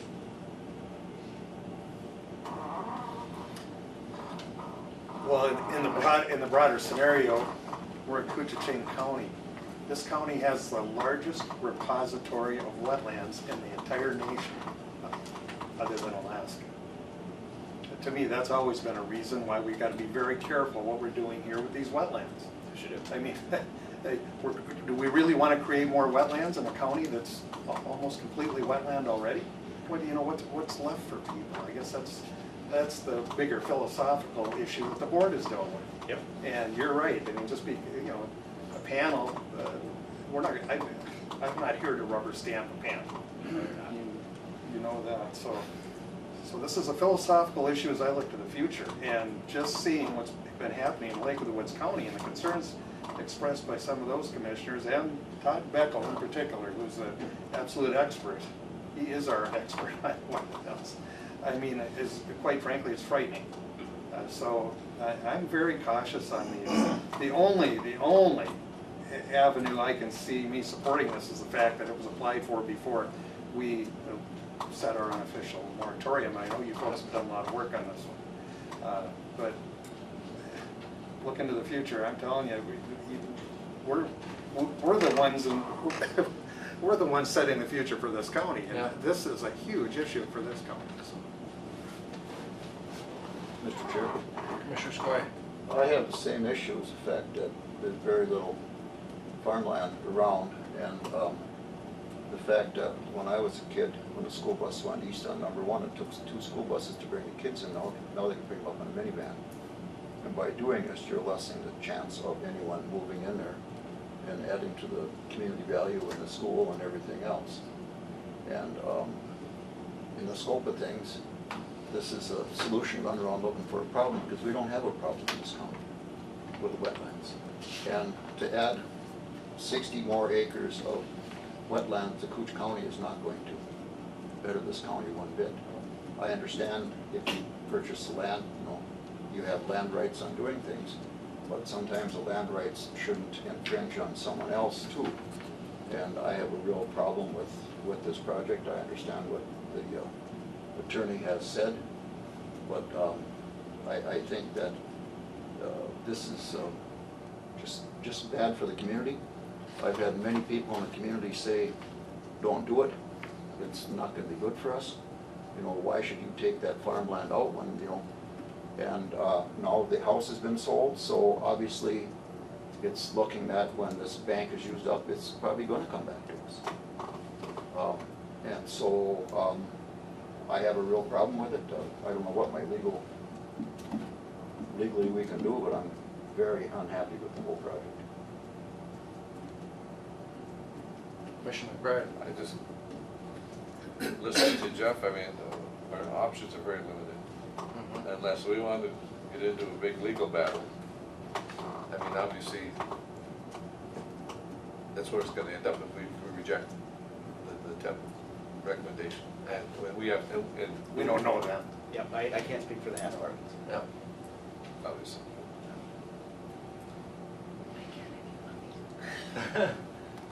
Honestly, I just, I understand everything you're talking about. And for what it's worth, we wanted to own some land. We wanted land to hunt on. You don't make anything off cash renting it out. So this was a good opportunity for us to put the land to good use, continue to hunt, and utilize the land. So if that's assuring of the fact that we don't plan to walk away from the land, my husband and I have a lot of respect and integrity that we wouldn't plan to do that. We also aren't looking, this isn't our business. So we're not looking to continue to replicate this or anything. It's just, it was a good opportunity to have some hunting land closer to where we are. And we could develop it and use it as a wetland bank. Makes it a better use of the property for us. I think you probably still have work to do with how you want to handle it. If you have bigger companies coming in wanting to do this, but I don't want to be the tiny bean of a big problem, but I don't think you're going to see too much more from us. I was generalizing, I didn't mean to be pointing fingers. No, and I at didn't Asperger's. take it that way. I just wanted to actually say that to assure you that, it's not like we're going to do this and we're scouting for more to keep going. You're way nicer than If you just sit at Commissioner Pavlik and Commissioner Skoye know too, the issues they've had not only with Woods County, but Aiken County has been dealing with these issues. And in this big time Pheasants Forever and Ducks Unlimited and great organizations, but all their land is just disappearing, and they're getting tied up in these wildlife management areas, which are great to a point. Understood. I don't know what our options are, and I'm gonna move motion to approve. We've got a motion by Commissioner See where it goes. McBride to approve this. Do I have a second? more discussion? Well, I won't second for discussion, but I have some questions for the attorney. Well, I think we have a motion. You have a motion? We have a motion. Yeah. So were you gonna have a second or? Who, me? Yeah, No. okay. I have questions before I. Okay, well, I got a motion first, so. But I need a second to further it. Well, second for the discussion, not committing to vote. Okay, yep. I know you've gone against your motions Yeah, I before. so don't do that. Well, go ahead, he's over there first. Okay, Commissioner Skoye. I have a question of the attorney. Once this land is sold into a wetland bank, who owns it? They still own the property. Okay, but because they have done this, do they have ownership rights on that property, or is that property open because it is now into a wetlands, into a bank? Is that open to the public? No, I don't believe so. Well, see that? Yeah. Well, I can answer that. I think it goes into a conservation easement, so anybody is limited to what they can do. Four-wheelers are usually no way. You know, there is some walking on the property and stuff like that. But as far as it goes, it's still in private ownership. So we don't have to allow people on it. But with the conservation easement, you can't use it for any other development. Correct, That's right. correct. It's very limited, like I say, usually not even four-wheeler trails. It's foot traffic, they were, Dunnock Lake, they didn't even want foot traffic on when I applied for that one.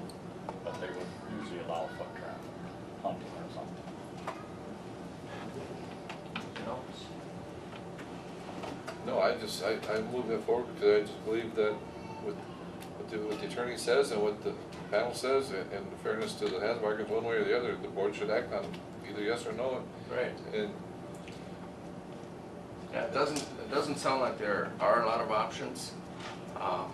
You know, I'm not, you know, it's getting more and more difficult in Couchiching County for, you know, even for people to build a house. You know, if you got wetlands, you know, you gotta, you know, purchase, you know, credits from the bank and of course the amount of wetlands that we have seem to be increasing. You know, I mean, you got beavers out there creating wetlands all the time. And, you know, I think at a point we're probably gonna have more than 100% of our pre-settlement wetlands. So if we don't have it already. But, you know, like Commissioner McBride says, you know, from what our county attorney says, Jeff, you know, our options are pretty limited. So, and I know, you know, that you guys have been working on this for some time, and it is, you know, you need a fair answer. So, but any further discussion? Yes. Commissioner Skoye. If we don't approve this, what options do the Hasmarkers have? There is an appeal process in place that they could appeal the decision. Through civil court, I believe that they would go through to do that. Appeal the decision, Bowser would probably get involved, things like that. Don't have any idea about the cost.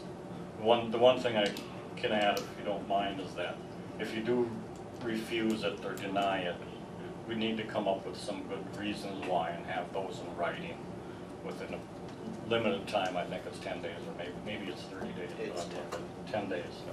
So I'd have to put something together for that. The largest repository of wetlands in the United States is a damn good reason, in my opinion, politically, to protect our people. So that's how I look at it, the bigger picture. If I do vote for this, I swear to God, to every one of you, it's the last time I'm gonna support one, because we're going the wrong direction here. And when you talk about what it's like to build a home, and Wayne knows because he's out there with me, and Kevin, you've been through this long enough. It's a nightmare. It impedes any investment in the county. People don't want to build here because of dealing with those wetlands and all the problems and headaches you got to go through. And you know that yourself, look what you've had to go through just to get to this point, on the other side of the coin. And so you can imagine when someone's trying to build a home or have some property. You know, when all this started and we were testifying down there, they gave us a break, Cushing County, because we had so much wetlands and we were given so many, you know, and they've chipped away at that, so now, I mean, there's just nothing left. It's frustrating. And it's just a movement in the southern end of the state, and if they lived up here, they would see the difference in what we're talking about. It isn't just protection here now, it's just hard on people to do any development here, or for us to attract anyone. But in fairness, I guess I go back to, I love our attorney, but I don't always go with their recommendations either. He just laid out the facts. I give you legal advice and you do what you want with it. And I appreciate that, Jeff. The only overriding factor I see here is the fact that this was done before we took the position that, hey, we're gonna do highland protection while we still have it, and we don't want to get rid, have anything developed into wetlands. But this this was applied for before we did that, and it's a good thing you came today instead of him, or I'd probably still be voting no. But I think in this case, I feel obligated simply because the application preceded our position on the wetlands. And I think Dale needs one more thing on his plate. If the board's gonna take that position down the road, we need a plan. Yes, we definitely need a plan. And for us to say right now, no, we don't have a plan, I mean, I don't know, legally, I think we're on pretty thin ice. So. Might be a good experiment. No experiments, please. This county board's gone on thin ice many times over the years, but we've managed to prevail, so. Anyway, so that, I guess we've got a motion, a second on the floor. Mr. Chairman? Yep, I'll call the question here. All in favor? Aye. Aye. Aye. There's 4. Opposed? I oppose on the reason, I understand their position, but I will abstain on this vote, just because I cannot vote for a wetland. Okay, carries. You got it. Yep. You're not gonna be coming back with any more, are you? No, unless you just want me to come and just say Come hello. and visit. I can just come visit. But no, All right. we will not be coming to visit anymore. so. I'm just kidding, but I think the world here is Oh, a good guy. thanks. I think he's a pretty great guy He too. is. So I knew you. Thank you. You were just giving me a nicer compliment. I Yeah. appreciate that. Yeah. Thank Thank you you. for coming in Yeah. No problem. and bearing with us. Well, and trust me, we understand the predicament you're in, and we don't need to make it any harder. So if anything, if we've brought it to light, best wishes on your future work. Yeah, So, Thank you. They've still got ways to go. Yeah. Plan and monitoring plan yeah, and all that. we're far from. It was 4 years ago that he came in It here? was April I of can't believe it. 2014. Yeah. Time flies by. Wow. It's because he hasn't aged. Well, tell him hello for us. I will do. All right, thanks. Thank you very much. Thank you much, Thank Jeff. you. That's the last thing on the agenda. Thank you, Jim. All right, thank you, Gee, Jeff. we've had you in here all day. Yeah. Yeah, I'm so, I couldn't on my principle vote for it. I understand it was gonna pass, but I can't. I know, and I don't wanna, I can't vote something that potentially costs the county more money, but that's why I feel that way. I think we all hear you. We were kind of stuck on that one. Yeah. Yeah. Although I would like an experiment. You're next. What's that, Dick? You're not gonna be as difficult as Dale, are you? Never. He's got a piece of business here. Yeah, I have 2 additions. We're turning all the wetland issues Oh, yeah, over you to do. the land commissioner. Yep, I forgot about those. We would have been on time, but Dale had some Yeah, issues. messed me up. Jenny's got to learn the old trick of putting environmental services last on Yeah. the agenda. I'll start doing that. You mine are the most volatile. Okay.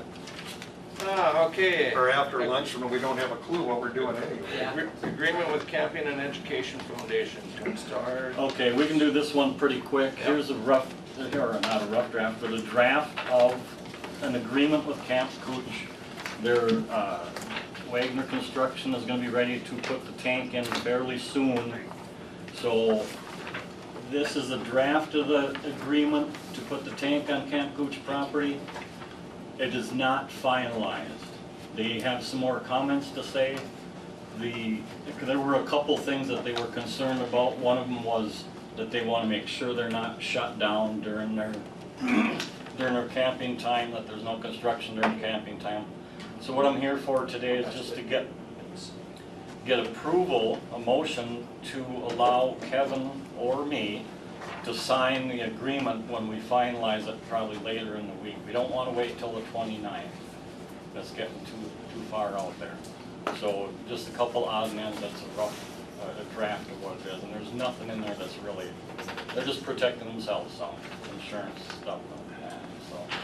I'm comfortable with either one signing it, you know, Dale's probably the one that's here, but I'm fine with that.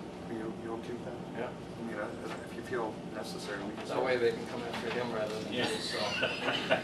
Well, if we're out, Yeah. you or I are out of town or something, Yeah. and the rest of the board members. You know, they want to put a holding tank in so they can hold and then pump into the new sewer system. Well, what it is it's the big detention tank, a 200,000 gallon detention tank, Oh, yeah, that okay. we had no place to really, well, we looked at a couple options, and then Camp Cooch says, well, we could put it over here and on our property to keep it a little bit more hidden, because where we had it was right out in the open. They literally saved the day. And, yeah, there's nothing in the agreement that gives them any free dumping or anything like that. They The have only been- thing is that they want people to know if we get asked that they did donate this land for that purpose, so. Is that an easement? There will be an easement coming up. It's an easement, essentially what it is. This first part is just the agreement. We got a rough easement written up too, but that'll just be, you won't have to approve that, I don't think. And that'll be a permanent easement. That'll be a permanent easement. Would I, besides giving Dale then the ability to sign this agreement on behalf of the county board, I think that we should also follow up with a thank you letter, because I'm telling you, without their cooperation, it was the only place, it was the only area, the tank had to go there because of its location in the scope of the project, and it would have been in the middle and full view of the property owners, which would have never flew. I mean, I heard from them immediately. So Camp Cooch stepped to the plate, up to the plate, and said, well, we're willing to have you put it here. So the very least we can do is, but we agreed, we won't do anything while they're operating. What's the purpose of the tank? Can we start there? Is it a surge tank or a storage tank? Just a detention tank if something happens. Storage tank, I mean, there could be issues, heavy rain, and if they need to take the load off down here, they can hold, 200,000 gallons, they can hold a couple days worth before they have to release it. Pollution Control Agency would not accept the plans without some kind of holding tank back there, so. Okay. Well, yeah, I would make that motion, go ahead and approve this, and then a letter from the board, signed by you, Mr. Chairman. Maybe Dale could draft something for you, or thanking them for their cooperation. Gee, they invited me to fish fry, and I didn't go to Wednesday. But I'm sure they want. Second. So we've got a motion by Commissioner Pavlik, second by Commissioner Yeah, McBride. this is a different. Further discussion? Hearing none, all in favor? Aye. Opposed? Motion's carried. Set date for Island View Sewer Project Assessment Hearing. Yeah, we haven't done that yet. I think we need to set something. I was gonna wait a little bit longer, but if the next meeting is on the 29th, I don't wanna wait that long, so I thought maybe we could set something around the middle of September for the assessment hearing for the Island View Sewer Project. And that way we could that gives us time to get everything in place, get the mailing out. I need to notify everybody at least 2 weeks beforehand, all the property owners out there. You wanted to do it later than our next meeting? Well, yeah, if we set it, we need to give that time frame. So if we waited until 29th to set the meeting, Yeah, we're behind. then we'd be way out in Oh, October. okay, I got you. So, yeah. Are we gonna do it as part of a board meeting? Does that make sense? I don't remember if that's what happened last time or not. I asked Matt that, and he said, that's a big deal. You probably need to have a different spot. Because we get a lot of input.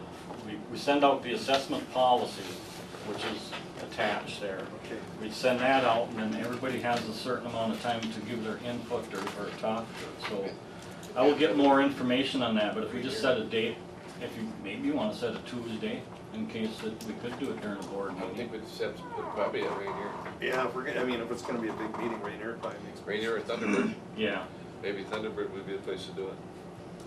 I don't know. one of those two again, yeah.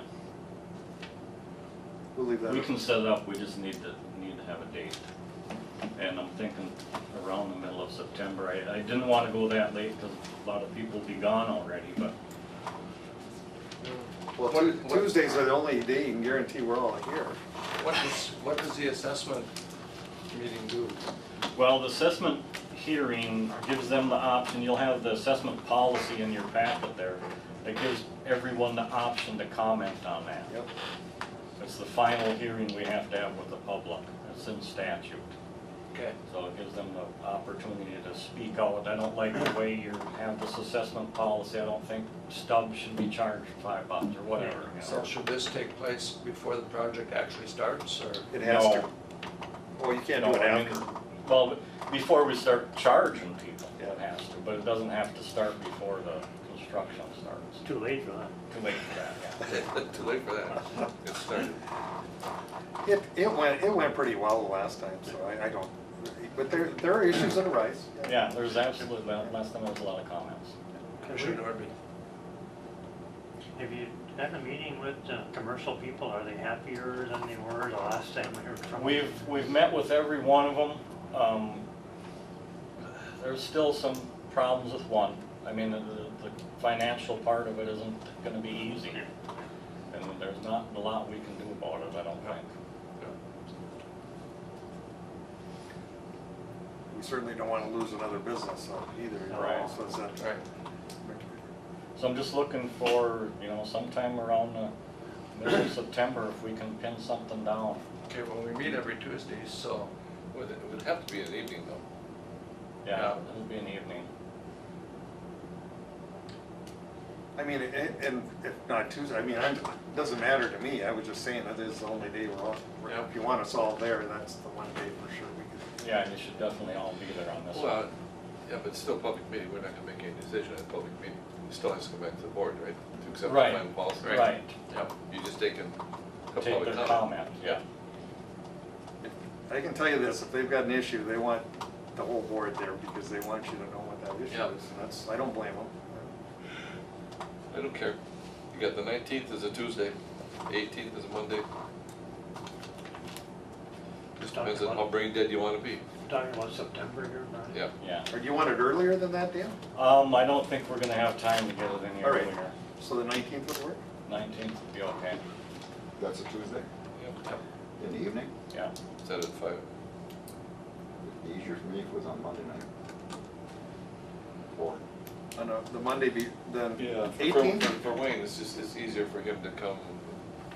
see, otherwise I've got to be here at 9 in the morning and still here at 9 at night. All right.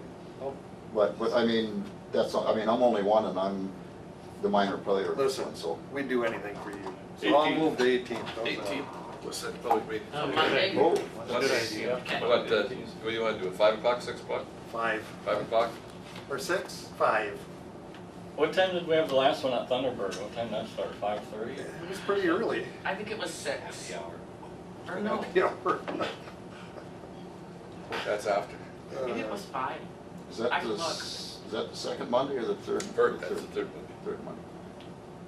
Yeah, I think. Third Monday. Well, we'll set that either at 5 or, 5 or 6 and let you know. And Put it at 5:30 and separate that. I think Thunderbird, being that's kind of, It's the right location. it's a location that people don't want to drive too far. And then we had a good turnout last time, so it didn't Yes, we did. drive anybody away. Not like Ash River, live at one spot, nobody else will come. We have that effect on people sometimes. All right. Well, anyway, it's just part of the process, exciting, things are moving forward, so. That is, what is, no, that's gonna be the assessment policy, right? Assessment policy, Dan- assessment hearing, Dan, yeah. who's gonna be here today from Good. SCH? I don't have a Get the good first 3 letters. Jason. Just Jason? Yeah. Okay. You have the first 3 letters spelled. Thanks, So I Dale. will be back at 1:30. All right. Thanks, Dale. Okay, I don't have a first or a second on that. Huh? I moved it. Who made the second? Well, you did the first and the second to Wait. sign the For the agreement, first part, but I for have the- not had any. For the additional hearing, he did. Oh, yeah, you set Did the you? I'm date. sorry. You made the date, Yeah. yep. Did you second that? Somebody did, I I don't know will. who it was. Okay, I'm Okay. gonna say it was McBride, sorry about that. And further discussion? Hearing none, all in favor? Hey, Any opposed? Motion is remember when carried. Wayne said he wanted Monday, I said, hey, we love him, so we'll make it Monday. Yeah.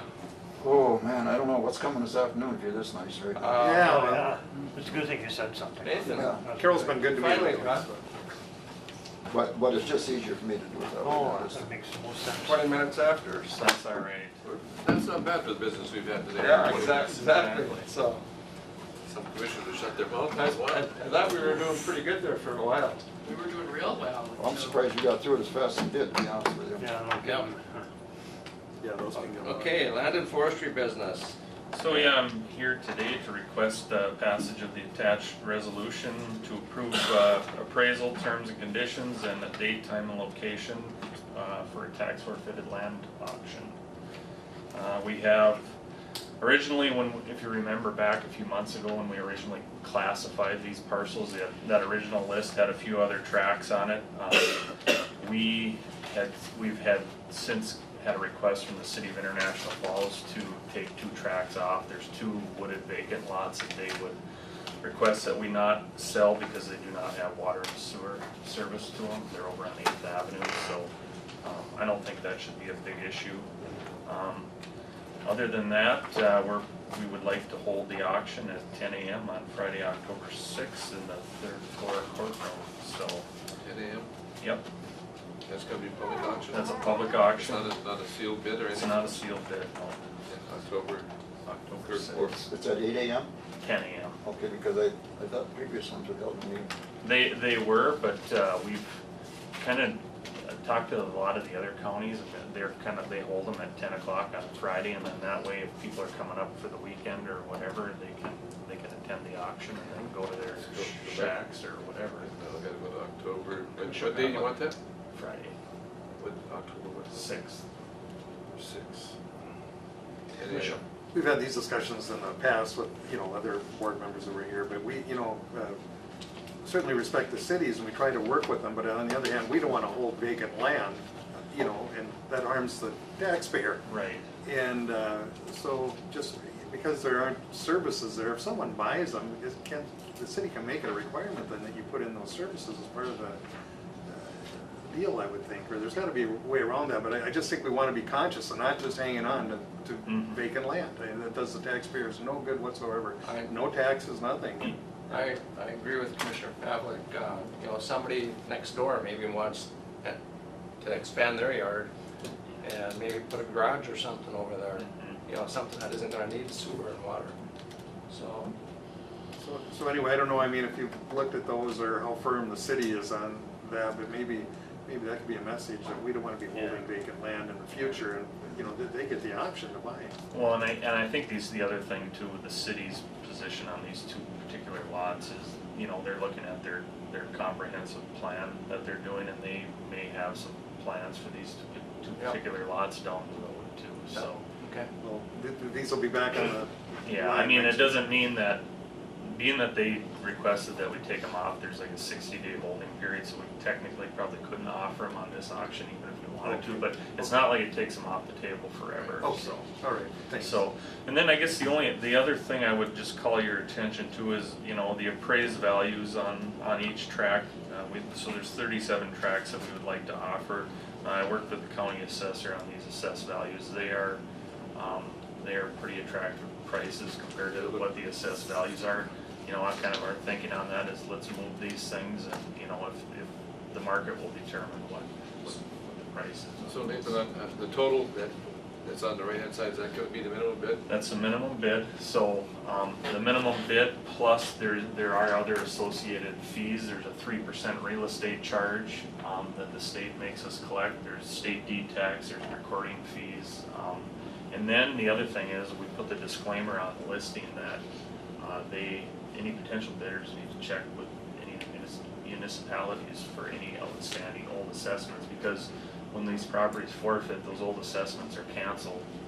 But a city can technically reassess a new owner for those, so as you'll see on track 34, that's one that we offered at the county offered at the last land sale, and nobody bought it because there was like $9,000 in assessments on it. Well, the city of Little Fork has kind of indicated that they will drop that assessment value in half, but they still wanted us to kind of put that out there, that there's likely if somebody purchases it, there will be, they'll tack on that assessment. So there's been kind of a title search done on each piece of, No, not really. I mean, it's buyer beware Yeah, for sure, you know. So if somebody's interested in a tract, it's up to them to go do the research before they bid on it, or Yeah. there may be liens against the property, or Yep, and that brings up another one on track 21, that is the old fisheries building. Yep. And we have the disclaimer on there that there's potentially significant liens on it, and they should consult with an attorney. We will also it's not required, but another step we're gonna take is we're gonna send certified letters to the 4 lien holders and just notify them that, hey, this is going up on auction on this such and such date, so. Has the immediate neighbor expressed an interest in that?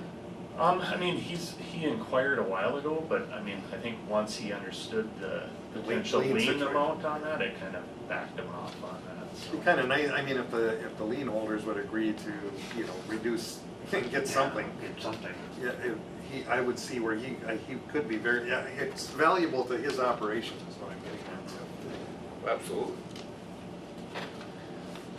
Or we could have some tycoon like Terry Randolph buy them all, He's being pretty quiet back there. Have used my second lien holder. Okay, wishes of the board on that resolution? Move. Got a motion by Commissioner Pavlik, Second. second by Commissioner Skoye. Discussion.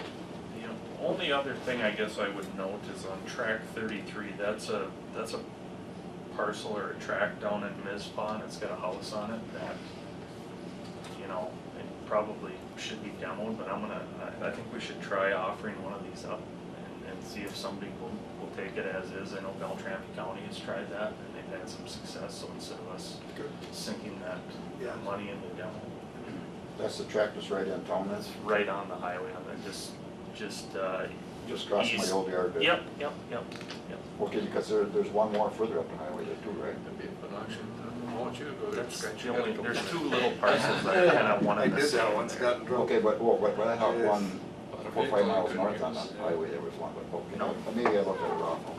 So Nathan, are you gonna use a professional auctioneer for that, or are you gonna do it yourself? Just like the timber auctions, it'll be 5% increments 5%. above the appraised price. He makes us money, he's Yeah, conservative, all right. love it. It's gonna be a fun day, huh?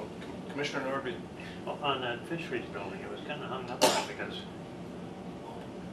are we clear how many liens are actually against that property? Are we okay with all that? Or is it the buyer has to figure that out for It's themselves? kind of buyer beware on that one, and I think, we've had committee of the whole discussions on this issue, and worked with the county attorney on it, and I guess we know what the 2 or 3 big ones are, but right, and I ultimately, if somebody doesn't pick this up, I'll likely be coming back to you guys to get approval to probably start a quiet title action on that. I mean, we had a title opinion, we had it actually done, we did hire a firm to do a title opinion on that property, and those were some of the recommendations. So it can either sit there, it's my understanding based on the title opinion, if it sits 10 years, tax forfeit, those liens kind of dissipate.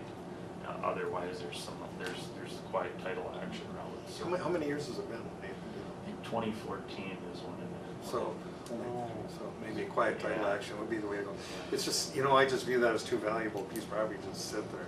So if it's not gonna move, and I can understand why no one would pick it up, what a legal mess. Oh, yeah. And it isn't just, if you'll remember when we had these discussions a year ago on this, there was a court order from 2010 that said, hey, 4 lien holders, take this thing to sheriff's sale and be done with it, but for whatever reason, They haven't done it.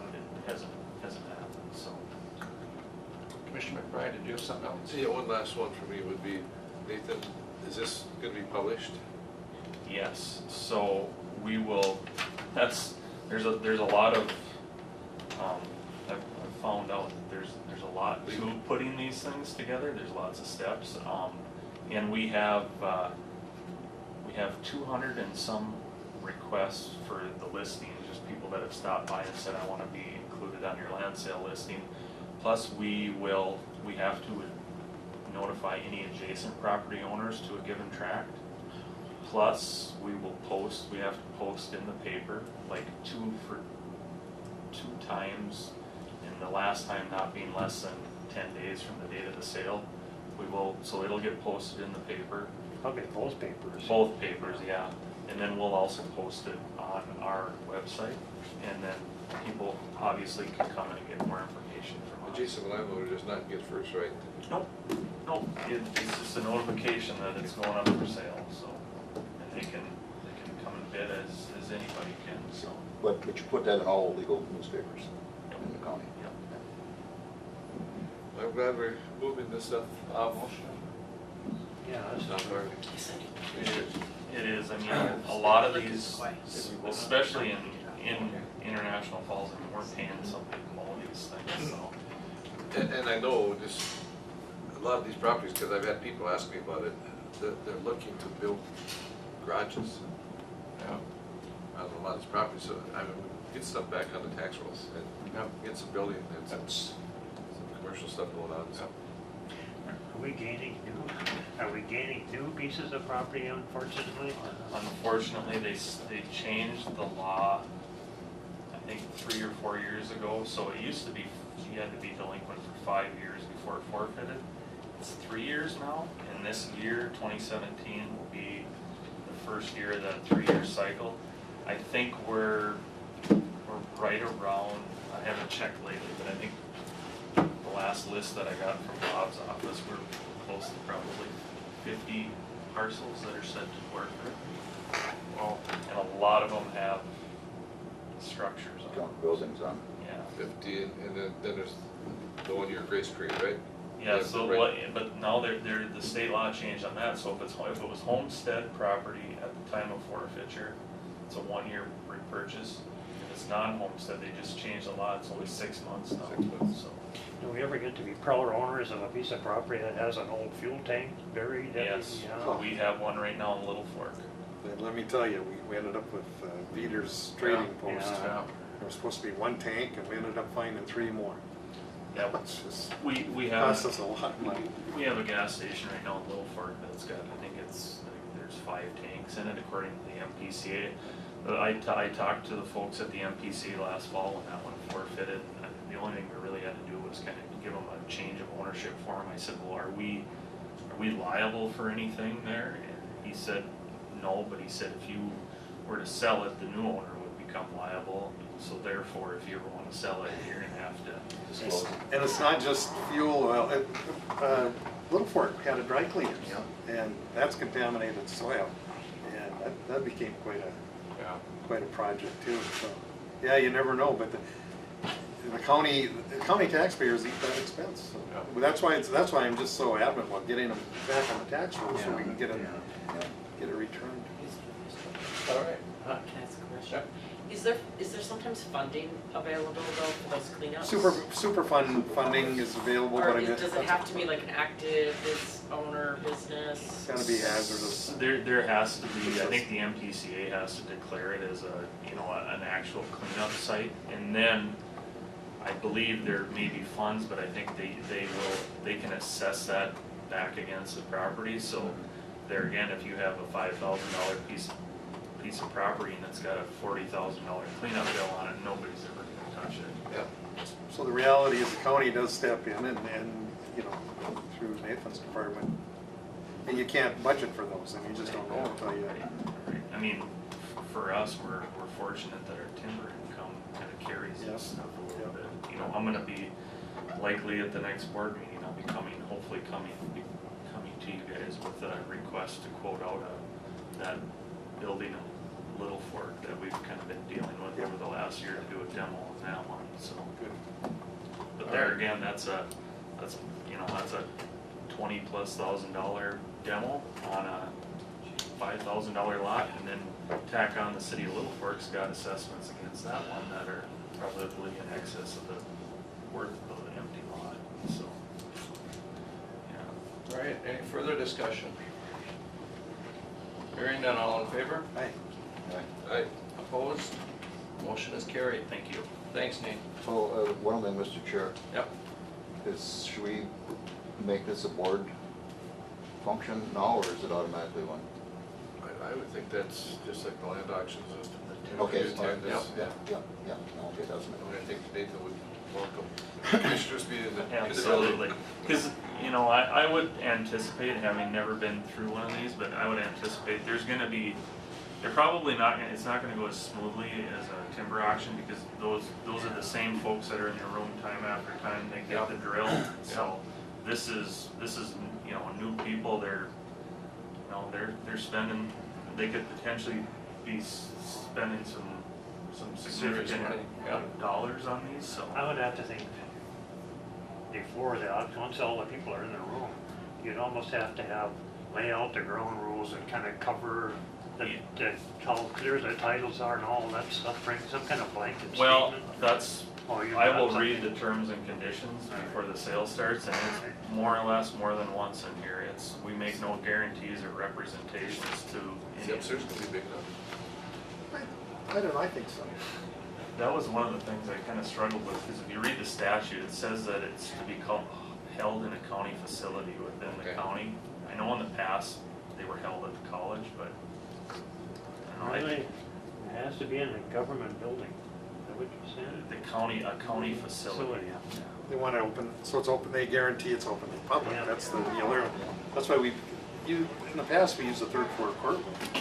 So I don't, you know, I can't imagine being more than that. My resident expert in the office says it'll be tight, but it should be, she's been through plenty of it, so. And you can, you know, the nice thing about that, you can always fill out into the rotunda there. The third floor. Third floor courtroom. And the, you know, going back to your question about the evening versus day too, I think at least for me too, on this first one, I feel more comfortable having it during the day. If a question arises, then there's other departments. You get an answer. We can get an answer on it. Yeah, actually, I was kind of wondering, that's the first one, maybe a 5-track tri-hole room or something. I guess you're gonna get your feet wet. Go big or go home. That's right. It'll go fine. It'll be. It will be, yeah. And I think, the intent is to get the information disseminated out front so people kind of know what they're doing the day of the sale, so. Yep. Yeah. So, What's the date? October 6th, that's a Friday. Okay. 10 o'clock. that's 10 Friday. a.m. I know the property I've bought from the county has all been upstairs in the courthouse. Is it? Okay. All right, thanks, Nate. All right, thank you. Yeah, thanks. Thanks, Nathan. Back to the service office. Nathan, people can pick up a list of the tracks at your office? Yeah, we'll start probably in the next week and a half, we'll start mailing them out, and then